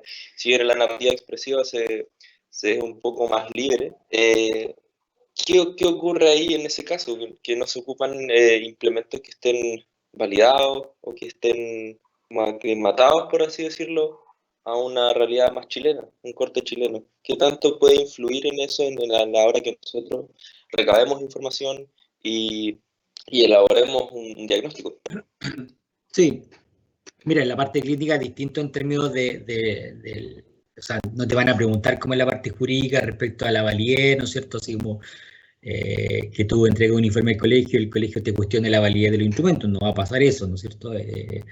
Pero sí, obviamente, uno tiene que mirar con cautela, ya ser súper cuidadoso, pero yo les decía que los test en general son instrumentos válidos para aplicar, pero solamente entendiéndolo como una fuente más de información dentro de la muchas fuentes de información que tú tienes. Entonces, de siempre mirarlo con cierta cautela, no entender que efectivamente, como dice Francisco, muchos de los test que están en Chile, si bien tienen algunos, por ejemplo, el test de personas bajo la lluvia, tiene algunos estudios vinculados al tema de la validación con algunas, qué indicadores estarían más asociados a niños víctimas de abuso sexual. Hay algunos estudios en relación a eso, por ejemplo, pero ser cuidadoso al momento de los resultados obtenidos, entendiendo que no están validados, entonces nunca podría ser entonces causa-efecto, así como todo lo que me aparece en el test necesariamente le pasa al niño. Yo soy partidario que no podría nunca ser así, ¿ya? ¿No es cierto? Entonces, más considerando eso. Entonces, nada, yo siempre le digo, chiquillos, entiendan los test psicológicos como una fuente más de información de la cantidad importante de información que ustedes van a contar al momento de hacer el diagnóstico, ¿ya? Entonces, no caigan nunca en esta lógica de que los tests son como la fuente de información única que tú tienes, ¿ya? No pasa eso, ¿ya? Entonces, yo creo que es bueno utilizarlo, pero mirarlo siempre con cautela, ya entender el contexto y hacer muy buenas entrevistas. Yo creo que por ahí también va la clave, ser capaces de entender, ¿no es cierto?, y poder vincularte con la mayor cantidad de entes posibles que te entreguen información. Yo creo que ahí está la gran capacidad para poder hacer buenos diagnósticos, ya más que la aplicación o no de algunos instrumentos, ¿ya? Vamos a la presentación. En el caso del niño, entonces, lograr una buena alianza. Recuerden los primeros objetivos de la primera sesión, lograr un buen vínculo con el niño. De nuevo, presentarte, preguntarle qué sabe de los psicólogos. ¿Ya? Hay niños que saben ya porque han tenido experiencias anteriores, otros niños la primera vez. A pesar de ser la primera vez, igual saben porque los papás les explicaron, qué sé yo, pero hay niños que te pueden decir, no sé. O te pueden decir, como yo les dije en algún momento, del niño que pensaba que yo le iba a ir a sacar los dientes. No sé qué le habrán dicho los papás antes, pero tenía esa fantasía. Entonces es importante hacerle esa pregunta. Si ellos saben qué hacen los psicólogos, ¿no es cierto? Si no saben explicárselo de forma, va a depender de la edad del niño, obviamente. Entre más chicos, de forma más lúdica y concreta posible, pero son personas que ayudamos a los niños a poder solucionar los problemas, a los papás también los ayudamos un poco. Esa es como la respuesta en términos generales que uno les da.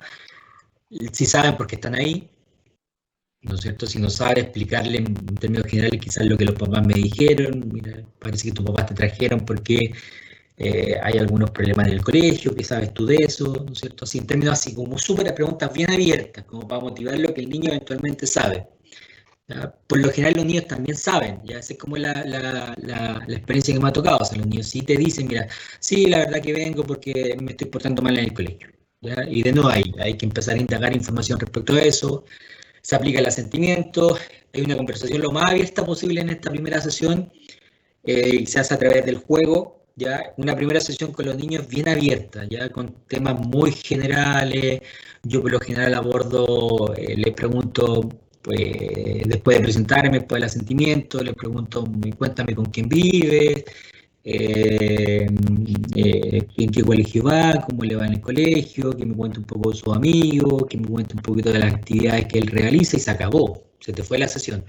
Ya no más que eso, son preguntas muy abierta, más bien no te metes en ningún tema que puede ser complejo para el niño, porque recuerda que estamos recién en una primera sesión, ¿ya? Y el objetivo más bien es establecer alianza, entonces son preguntas más bien generales. Y la que siempre hago sí es la pregunta de los 3 deseos, ya sobre todo con niños más pequeños, incluso con más grandes, ¿ya?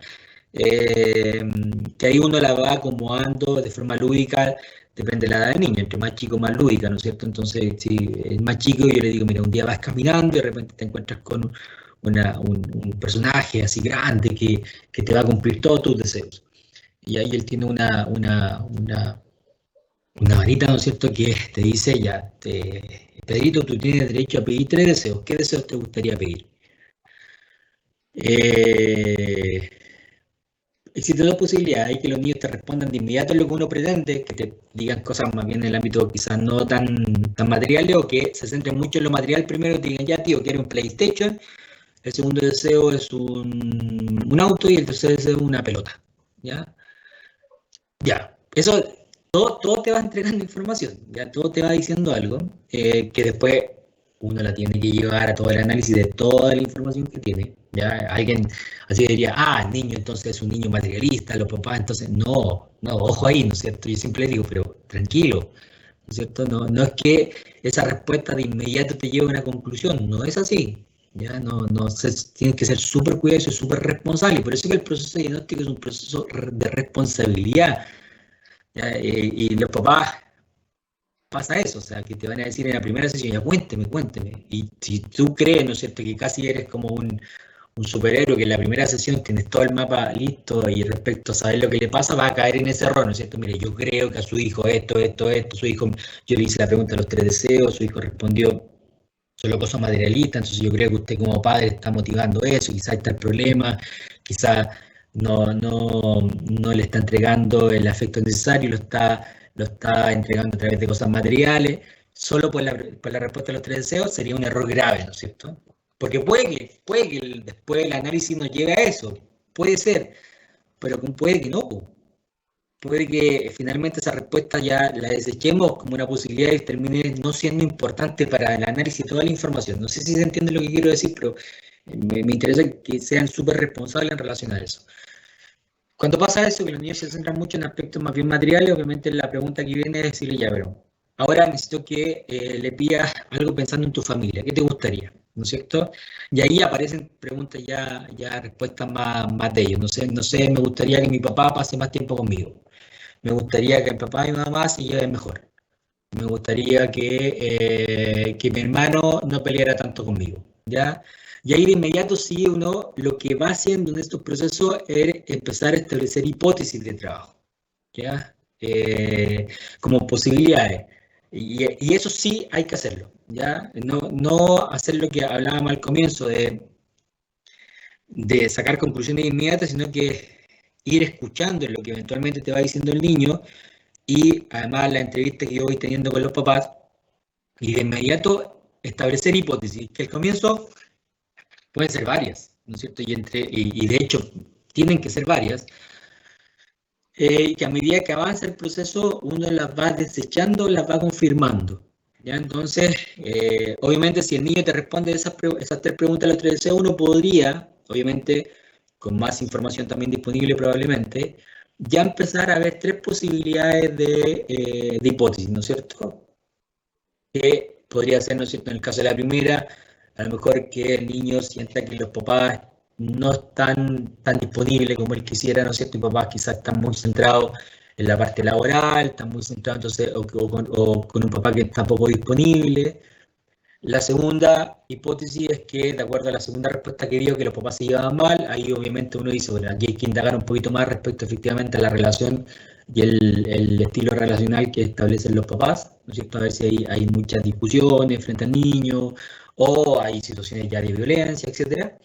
Y que el niño pelea mucho, que él siente que le gustaría que su hermano no peleara tanto con él, ahí también uno puede decir, a lo mejor aquí pueden aparecer, puedo establecer alguna hipótesis de celos fraternos, ¿cierto? O me interesa entonces en una segunda sesión y también con los papás indagar un poco eso, cómo fue que primero ver la estructura familiar, o sea, estamos con un niño está atendiendo un niño de 10 años y hay otro de 4, entonces probablemente en una segunda entrevista le voy a poner énfasis a eso con la mamá, para entender cómo fue el proceso, cómo fue la llegada del hermano, cómo ellos abordaron cuando llegó el hermano, ¿no es cierto? Él tenía 6 años, el hermano llegó, qué pasó ahí, ¿no es cierto? Cómo lo abordaron, entonces esa información le voy a poner más énfasis, ¿ya? Eso es lo que significa trabajar con hipótesis, ¿no es cierto? Que yo levanto hipótesis de trabajo y esa hipótesis de trabajo las voy teniendo en mi cabeza. Y en la siguiente entrevista, ya sea con el niño, con los adultos, voy poniendo a prueba esa hipótesis a través de una buena entrevista, ¿ya? Entonces, como les decía, si aparece en una primera sesión hipótesis de una posible celo fraterno, obviamente en una segunda con la mamá voy a indagar eso, ya voy a ponerle énfasis a eso. Y ahí voy viendo si efectivamente me va apareciendo información que me va permitiendo confirmar una hipótesis de ese tipo, o me va apareciendo información que me permite más bien desechar esa hipótesis, ¿ya? Entonces ahí voy avanzando, ¿ya?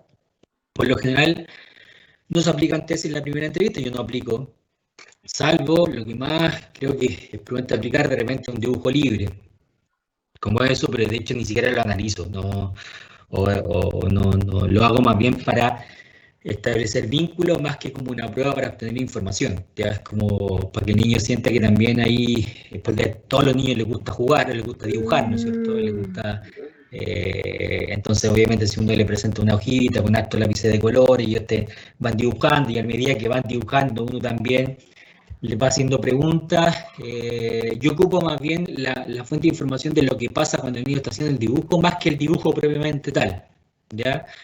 Más que el dibujo propiamente tal, porque me interesa más bien cómo él lo va haciendo, cuál es el estilo conversacional que él tiene conmigo, cuál es la tolerancia a la frustración que tiene, cuál es el quizás aspecto de autoestima, así como el niño dibuja y dice, tío, me equivoqué, no me gusta, está feo, me presta otra hojita, dibuja de nuevo, tío, no, présteme otra hoja, no, tío, yo dibujo súper mal, no quiero hacer nada. No, yo dibujo súper mal, tío, dibujo súper mal. Obviamente, ese tipo de información es mucho más válida que el dibujo propiamente tal, ¿ya? Entonces, en eso uno tiene que ir prestando mucha atención a cómo el niño va ejecutando las tareas, cómo el niño se va relacionando contigo.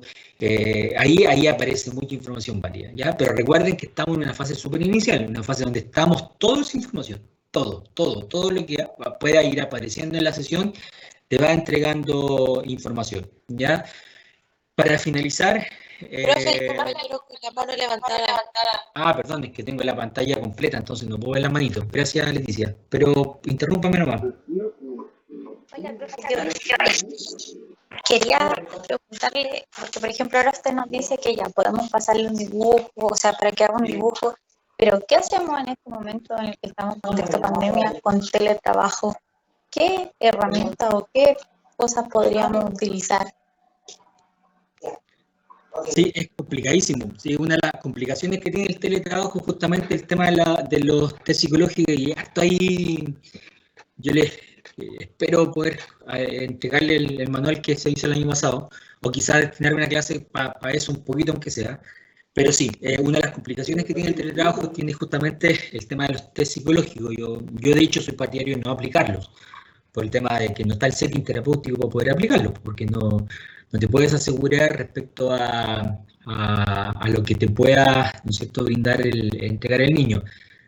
Y yo soy incluso más partidario de que en el contexto de teletrabajo con los niños hay que ser súper cuidadoso del trabajo, ¿ya?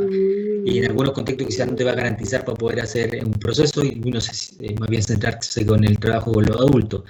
Pero sí, entonces, si no puede aplicar algunos test psicológicos, y a través del juego a distancia, en definitiva, ¿no es cierto? De que ahí sí, efectivamente, el niño, uno le puede decir, ya, mira, o prepararse con el papá, si necesito que tenga una hojita con lápices de colores, entonces yo le voy dando algunas instrucciones para que dibuje, pero más que el resultado del dibujo, me interesa más bien lo que yo voy obteniendo en el diálogo. Independientemente que estemos a través de una cámara, yo voy viendo cómo el niño va haciendo el dibujo, qué es lo que me va diciendo, cómo vamos construyendo también un vínculo, cómo yo voy preguntando algunas cosas, cómo él va también haciendo el dibujo, lo que yo les comentaba, lo mismo que yo les decía, que de repente el niño puede estar en su casa dibujando y puede decir, no, tío, es que yo no sé dibujar, no, es que tío, ¿qué pasa?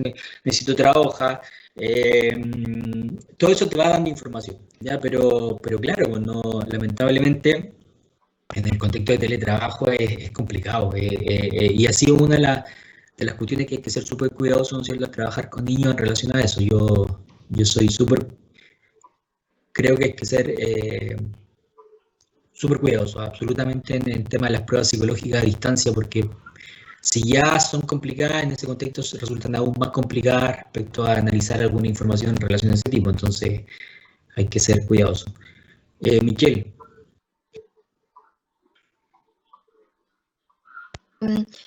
En cuanto a la primera entrevista, yo quería preguntarle si es que se puede preguntar al niño también, no tan chico, pero a un niño un poco más grande, si preguntarle también qué cosas quiere como hacer en las próximas sesiones, qué le gustaría hacer también en cuanto a juegos, por ejemplo, recaudar ahí un poco de información de qué juegos le gustan para poder seguir afianzando el vínculo, y también en términos de qué otras temáticas a él le gustaría ver. No sé si se puede tomar en cuenta la opinión también del niño para que pueda trabajar así con él. Absolutamente sí.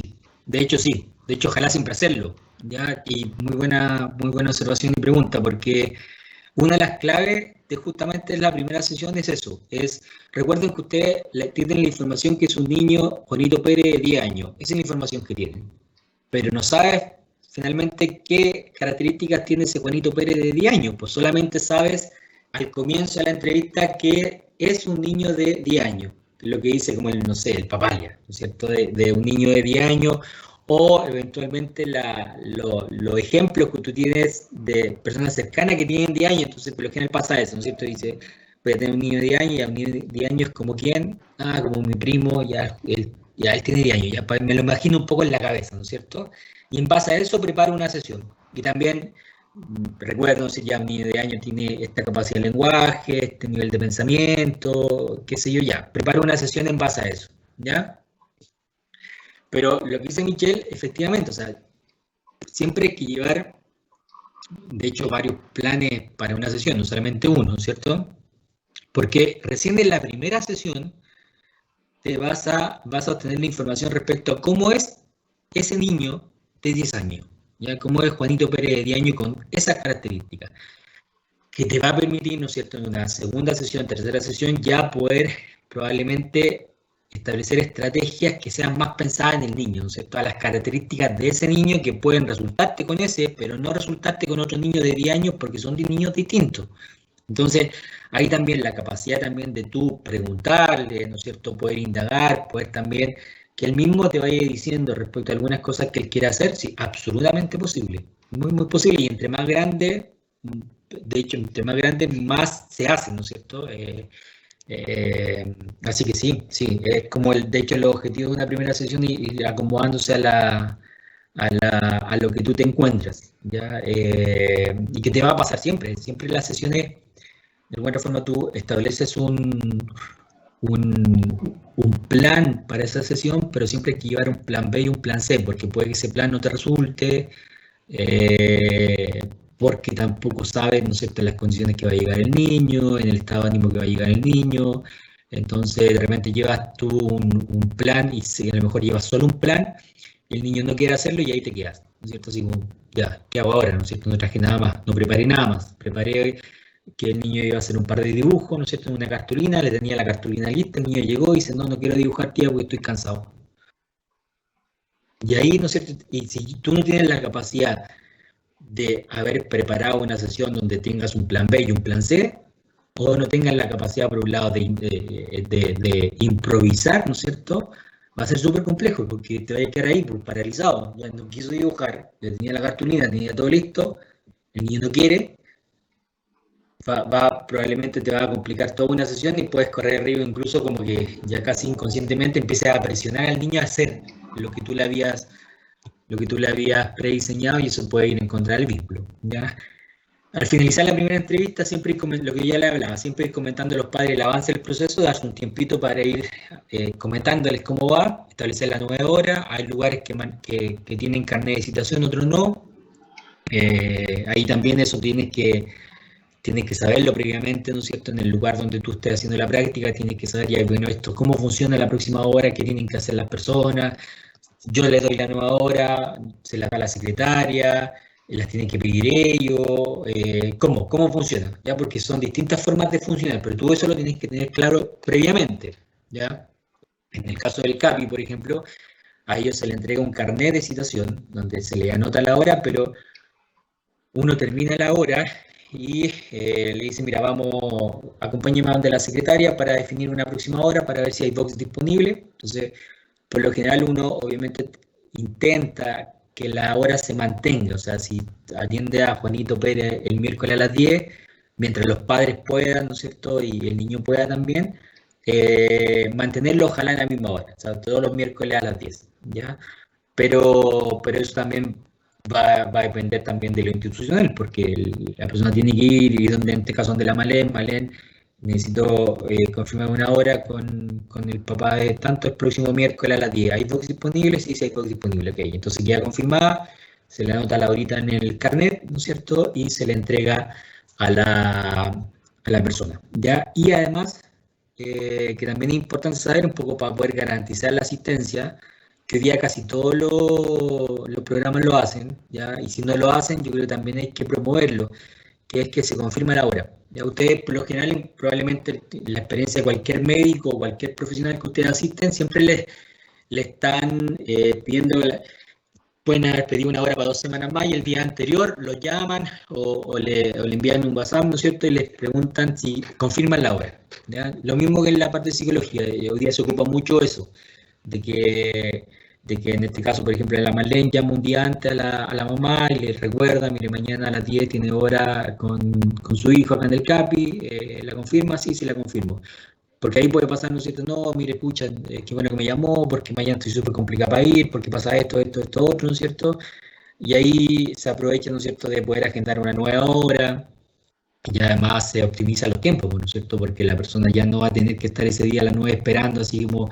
¿Y qué pasa si no llega? Entre que espero que llegue, no llegue, ¿no es cierto? Se me va la hora. Entonces ahí tengo la información previa y puedo establecer algunas estrategias para darle una nueva hora, qué sé yo, ¿ya? Situaciones particulares, piden fono para contactarse. Ahí también hay que ser cuidadoso. Por lo general, en las instituciones se da el fondo de la institución, ¿no es cierto?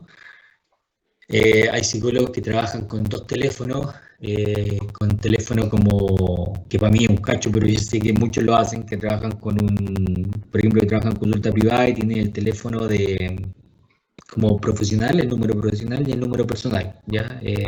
Ahí va a depender de la comodidad de cada uno, de cómo cada uno se sienta más cómodo. Lo importante siempre es establecer los límites, ¿no es cierto? Establecer los límites de entender que el otro, independiente que tenga mi número, no tiene que escribirme a cualquier hora, qué sé yo, ¿ya? Preguntas de datos personales, te pueden hacer preguntas, dónde estudiaste, si tienes hijos, dónde vive, la experiencia en el trabajo de un niño, etcétera. Yo creo que ahí de nuevo no hay una receta, ¿no es cierto? Pero uno tiene que tener la capacidad quizás de responder algunas preguntas. Quizás si son preguntas más invasivas y de privacidad, obviamente uno no las responde. Y yo, por lo general, bueno, ya no pasa, yo creo que a uno ya que está más viejo, pasa quizás a los chiquillos que están empezando, de repente la gente es más desconfiada y como que intenta como hacer preguntas para validar, ¿no es cierto? Yo cuando quizás van en la tercera pregunta, que uno cacha más o menos cuál es la lógica de las preguntas, uno le dice, pero como que de forma lo más asertiva posible, dice, pero entiendo un poco quizás su pregunta, pero necesita quizás saber algo más, o sienta que a lo mejor yo no estoy preparado para atender a su hijo, no sé, uno le puede decir algunas cosas. Yo soy partidario también de siempre poner la experticia en el papá, no en uno. Uno le dice, mire, yo efectivamente no tengo hijos, que les puede pasar a ustedes, ¿no es cierto?, cuando recién comiencen, estoy empezando, pero acá en este proceso yo lo voy a acompañar, ¿no es cierto?, desde lo técnico. O sea, yo soy experto como en la parte técnica, pero el experto en lo que le pasa a su hijo es usted. ¿Ya? Entonces, vamos a ir, yo a su hijo lo conozco, nos conocemos hace 10 minutos, ¿no es cierto? Usted lleva 7 años de conocimiento de su hijo, por tanto, usted es el experto en su hijo. ¿Ya? Pero sí yo lo puedo ayudar mucho desde cómo, ¿no es cierto?, desde lo técnico, cómo poder ir abordando algunas situaciones, en eso sí puedo ayudarlo harto, ¿ya? Pero siempre la experticia de su hijo la va a tener usted, ¿ya?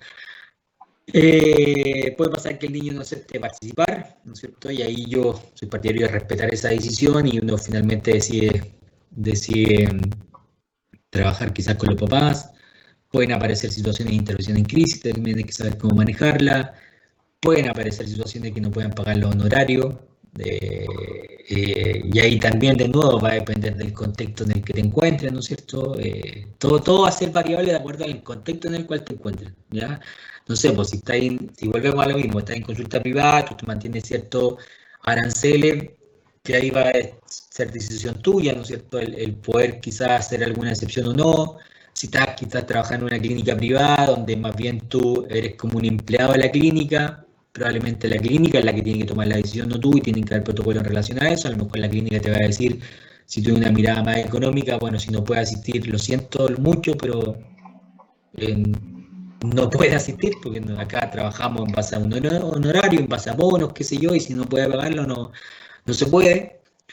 Puede que estés en el CAPI, en el CAPI nosotros, si bien se cobra, y algunos casos se mantienen en gratuidad, entonces puede que efectivamente si la persona no puede pagar, acceda como a la atención a través de gratuidad, ¿no es cierto? Pueden haber diferentes contextos. Entonces, pero sí hay que tenerlo claro, hay que tener claro respecto a cómo va a funcionar también si es que hay honorarios que estén sujetos a pago, ¿no es cierto? Que hay que acordar eso con la familia. Por tanto, nos podemos encontrar con distintas situaciones y hay que estar preparado, y uno debe entender que hacer un proceso con un niño de 4 años es muy distinto que con un niño de 10 años y es muy distinto con un adolescente quizás de 15 años. ¿Ya? Entonces, eso hay que tenerlo claro, hay que prepararlo de forma distinta, hay que entender, ¿no es cierto?, que estamos frente a un niño con características distintas de acuerdo a la edad que tiene. ¿Ya? Entonces, y eso uno lo prepara, y por eso que después, claro, después quizás con más experticia va a ser más fácil porque te vas a acomodar y vas a tener como un abanico de técnicas o posibilidades para niños, a lo mejor de los 4 a los 7, va a tener otro como abanico de técnicas y posibilidades para niños de 8 a 12, y va a tener otro abanico de posibilidades de niños de 13 para adelante, ¿no es cierto?, que ya son más grandes, ¿ya? Entonces, eso hay que ir al comienzo, obviamente, buscar información, tener disponible varias posibilidades. Obviamente ahí el equipo de trabajo también hay que dar relevancia, de también ir apoyándose en eso, ¿no es cierto? Ir socializando algunas posibilidades de técnica o de cosas para utilizar en sesiones con niños de determinada edad. Hoy día hay una disponibilidad de recursos impresionante a nivel que están disponibles ya para la atención de niños de acuerdo a la edad. Pero el recurso es el recurso. ¿Ya? Yo creo que lo más importante siempre va a estar en la persona que ocupa ese recurso, ya que finalmente son ustedes, son los terapeutas. Ya yo puedo tener una cantidad de recursos importante en un contexto, en una sesión, así harto recursos para poder trabajar, pero si no tengo las habilidades para poder ocupar esos recursos, no me van a servir de nada. O puede suceder lo contrario, que pueda tener muy pocos recursos, pero mis habilidades están tan bien desarrolladas, por ejemplo, en términos de creatividad, que me da lo mismo si tener pocos recursos. Y voy a ocupar el papelógrafo con el plumón, que es lo único que tengo, y me va a servir para hacer una extraordinaria sesión con el niño porque mis habilidades me lo permiten, ¿ya? Entonces, yo más que centrarme en el recurso previamente tal, me centro también en las habilidades que podamos también potenciar nosotros, ya potenciar nosotros como clínica infanto-juvenil, de estar, de ir potenciando, ¿no es cierto? Y eso se va adquiriendo en la práctica, se va adquiriendo también bueno, como todo, sobre todo a nivel terapéutico, ¿no es cierto? Entre más horas terapéuticas tengo como en el cuerpo, probablemente mejor terapeuta me voy a convertir. Entonces, esto es práctica finalmente, ¿ya? Algunas situaciones, si bien les traje un cuadrito, en la parte derecha está bien conductual, pero me interesa más bien centrarme en la parte izquierda del cuadrito, que son algunas dificultades que pueden aparecer. Niños, por ejemplo, que no quieran hablar, ¿no es cierto? Que no quieran colaborar, que el niño que no quiere pasar, ¿no es cierto? En la primera parte, yo por lo general ahí, de nuevo, no hay receta, chiquillo. No es que hay un libro que te diga ya qué hacer con un niño que no quiere pasar a sesión. Hay que hacer esto. No hay, sáquense de la cabeza que puedan haber recetas así estándar, porque uno tiene que entender que va a depender de la particularidad del niño, ¿no es cierto? Va a depender también del contexto, va a depender de en qué proceso se encuentra, va a depender de muchas situaciones. Yo soy partidario, ¿no es cierto?, de que obviamente si es una primera sesión y el niño llega y el niño no quiere pasar solo, bueno, que pase con la mamá. No, que en el ramo me dijeron que la primera sesión con el niño tiene que ser solo, ¿no es cierto? Entonces el niño tiene que pasar solo, entonces no, usted, señora, tiene que quedar afuera. Y el niño pasa todo atemorizado, pasa llorando, ¿no es cierto? Y uno puede, no, es que yo, no se preocupe, adentro se le va a pasar. No, pues chiquillo, eso no se hace, ¿ya? No es así, ¿ya? Entonces uno tiene que ser, sobre todo en un comienzo, ser lo suficientemente flexible para ir acomodándose a lo que pueda pasar, ¿ya? Entonces, obviamente, si el niño no quiere pasar solo, que pase con la mamá, o con el papá, con el adulto, con la abuela, no sé con quién vaya, y ahí uno va viendo, y ahí uno va avanzando. Puede que, de nuevo, termines toda la sesión trabajando con la mamá, y eso ya de nuevo te va a ir entregando información, te va a permitir establecer hipótesis de trabajo. Versus, ¿no es cierto? A lo mejor puede ser que el niño ya pase con la mamá, se sienta cómodo, y me ha pasado que el mismo niño dice, ya mamita, yo me quedo ahora, ustedes salen, ¿ya? Y los niños le piden a los adultos que salgan. O en un momento uno dice, mira, Juanito, ¿te parece si ahora le pedimos a la mamá que salga y nos quedamos los dos jugando? Ya, tío, sí, ahora sí. Y la mamá sale, ningún problema, ¿no es cierto?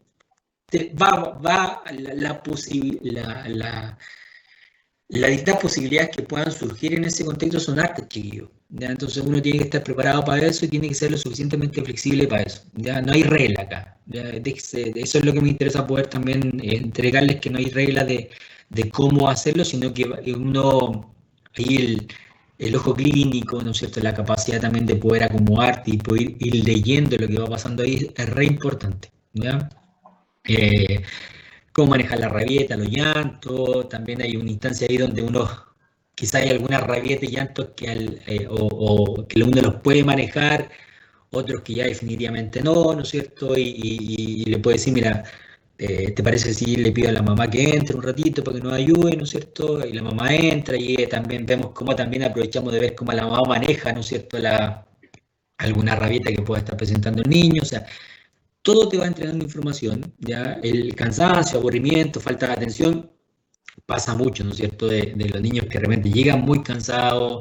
Nos pasaba con un niño en el CAPI en un momento que llegaba muerto de hambre. Y obviamente si un niño llega muerto de hambre, te va a interferir en el proceso, porque el niño va a estar más cansado, y creo que lo explicitaba y todo el proceso, entonces, y todo el cuento. Entonces ahí me acuerdo que tuvimos que conversar con la mamá, decirle que, y era porque el horario de salida de clases versus el horario de sesiones era muy corto. Entonces quizás la chica que lo estaba teniendo no habíamos logrado percatar de eso. Entonces finalmente le cambiamos una hora un poquito más tarde para que el niño alcanzara a comer algo, ¿ya? Para que no llegara obviamente con esa dificultad. Y eso uno lo tiene que ser capaz de ver, ¿no es cierto? Cuando el niño puede ser que un niño llegue un poco enfermo. Si un niño llega enfermo, ¿no es cierto? Me ha pasado también, de repente uno inicia un proceso y el niño está con una cara enfermo y uno lo ve súper complicado, y ya está con uno, sin ser médico, puede decir, pues este niño está con fiebre, no sé, está mal, y ahí suspendo la sesión de inmediato. Ya no hay otra posibilidad. le digo al tío de la mamá, ¿sabe qué? Mire, su hijo lo veo que está bien enfermo, le parece si es mejor suspendemos, así que no se preocupe, yo la llamo mañana para ver cómo está, para ver qué día nos podemos reunir, ¿ya? Y listo. Ahora, de nuevo, eso te está entregando información, ¿no es cierto? Si hay nada más, a lo mejor que... Porque lo que uno esperaría, obviamente, que si tú ves que tu hijo está enfermo, está bien decaído, qué sé yo, lo primero que haría quizá una mamá que está súper conectada con la necesidad de su hijo es decir, llamar de inmediato, ¿no es cierto? ¿Sabe qué? Mire, voy a suspender la sesión porque mi hijo lo fui a buscar al colegio y la verdad que está súper enfermo, así que no creo prudente llevarlo al CAPI, ¿ya? Pero la mamá te lo lleva igual, ¿ya? De nuevo, información. Que tú la puedes ir acumulando con otra información, pero es información, ¿ya? Puede que se aburra respecto a alguna actividad que tú estás haciendo, ahí, bueno, entonces ofrecerle alguna otra. Los niños pasa harto eso, ¿no es cierto? Pasa harto de que recuerden que los niños son eso, son juegos, son sobre todo hoy día que requieren mucho estímulo, puede pasar, ¿no es cierto?, que los niños también se aburran un poquito. De repente cuando le estás aplicando algún test, alguna herramienta también, me ha pasado, ¿no es cierto?, que, por ejemplo, con el CAT, de repente cuando son más chicos se aburren. Así como, tío, pero ¿cuántas láminas quedan? ¿No es cierto? Como vais como en las 5, y recuerden que el CAT son 10. Tío, pero ¿cuántas láminas quedan? ¿Cuál número va? En las 5, ¿y cuántas son 10? Tío, es que ya no, okay. Entonces ahí desde yo por lo general les digo, mira, nos quedan solo 5 y después, terminando esto, vamos a destinar un ratito para que juguemos, para que hagamos lo que tú quieras. Ya, tío, ya, póngale a las 6 y siguen. Ya, y como que se necesitan, les da energía y terminan el proceso. Y después, obviamente, tienen que respetar lo que le ofreciste, ¿no es cierto? Entonces, yo por lo general termino siempre jugando con los niños. Ya tengo ahí, no sé, desde tirar tengo ¿cómo se llaman estas cosas de dardos para tirar, ¿no es cierto? Que siempre les encanta, pues les encanta como competir contigo. De nuevo, que puede ser quizás un juego de finalizar la sesión, también te está entregando información de cómo el niño se va relacionando contigo, cómo el niño se relaciona con cuestiones que tienen que ver más con temas competitivos, etc. ¿Ya? Todo es información. Y ahí termina enganchado, qué sé yo, así que hay que ir estableciendo acomodaciones respecto a la situación que te puede encontrar. La falta de cooperación, lo que te hablaba antes, lo que les decía antes, que de repente no quieren seguir instrucciones. Pasa mucho que los niños como más con un nivel de hiperactividad, que es complejo trabajar con ellos. ¿Ya? Es complejo. Yo me acuerdo que había un niño en el CAPI que una vez la chiquilla lo estaba atendiendo, era súper complejo, muy complejo trabajar con él.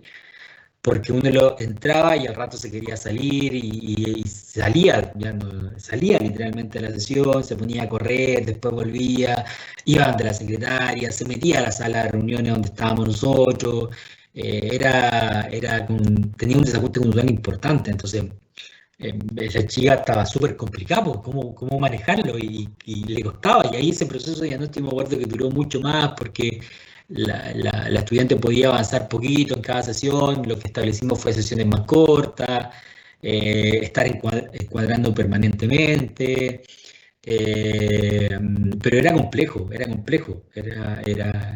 niño con un nivel de energía importante, ¿ya? Y con un nivel de hiperactividad importante. Entonces, tú te puedes encontrar con distintos tipos de situaciones. ¿Ya? Hay niños que es muy fácil trabajar con ellos, muy fácil, que siguen instrucciones, que colaboran, y otros que son es más complejo, más para el terapeuta, ¿no? Que estamos diciendo que el niño que sigue todas las instrucciones está más sano emocionalmente, no hay esa asociación. Estoy diciendo la habilidad del terapeuta para manejar, ¿no es cierto?, la situación en sesión con determinadas características de los niños. Pueden haber agresiones verbales físicas que hay que encuadrar de inmediato, ¿no es cierto? Hay que encuadrar de inmediato nuevo, recordar, por eso es importante el asentimiento. Recuerden que el asentimiento tenía un párrafo que decía que se deben cumplir ciertas reglas, que no hacerse daño al terapeuta, ni a sí mismo, ni a los materiales de la sala. Entonces uno aproveche de reencuadrar eso, o que los niños también puedan inventar o mentir, comillas, y hay que ser cuidadosos, ¿no es cierto? Obviamente uno no lo va a confrontar y te va dando información, ¿ya? No es que el niño te miente y diga, pero ¿cómo me está diciendo eso? Yo creo que me estás mintiendo, ¿ya? Acá no se miente. Eso no lo hace uno, ¿no es cierto? No funciona así el proceso porque sería inadecuado. Uno obtiene la información, sobre todo en el proceso, y después la va confrontando quizás con el papá y va diciendo, bueno, y la idea es lograr entender qué lleva al niño entonces a querer entregarte una información que no condice con la realidad. Entonces uno intenta encontrar una explicación en relación a eso, ¿ya? Bien, ahí está la referencia, les subí estos capítulos, chiquillos, ayer logré encontrarlo en PDF, quizás estoy haciendo algo medio inadecuado en términos, puede que me denuncien en algún momento de andar subiendo libros, pero les encontré los 2 libros que les mostré el otro día, que están en biblioteca como libro, se los encontré en PDF y se los subí a UCM Virtual, ¿ya? Y les puse ahí los capítulos que tenían que leer como información complementaria, así que está disponible estos 2 libros, ¿ya? No le digan a nadie, sí, porque me pueden acusar. Eso, dudas, chiquillos, porque yo creo que es prudente hacer un recreito, pero dudas, esto, pues ya ahora vamos a entrar a lo que es diagnóstico previamente.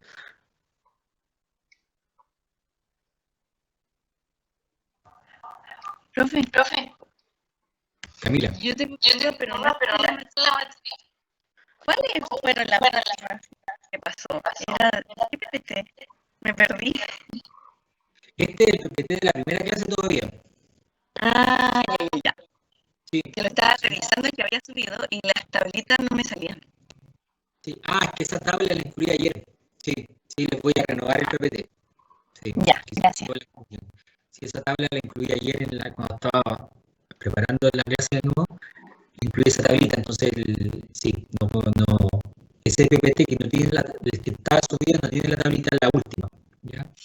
Pero es de la primera. Ahora, de vuelta al recreo, vamos a trabajar en el PPT que también está allá arriba, está en el Zoom virtual, pero es el de ciclo diagnóstico, ¿ya?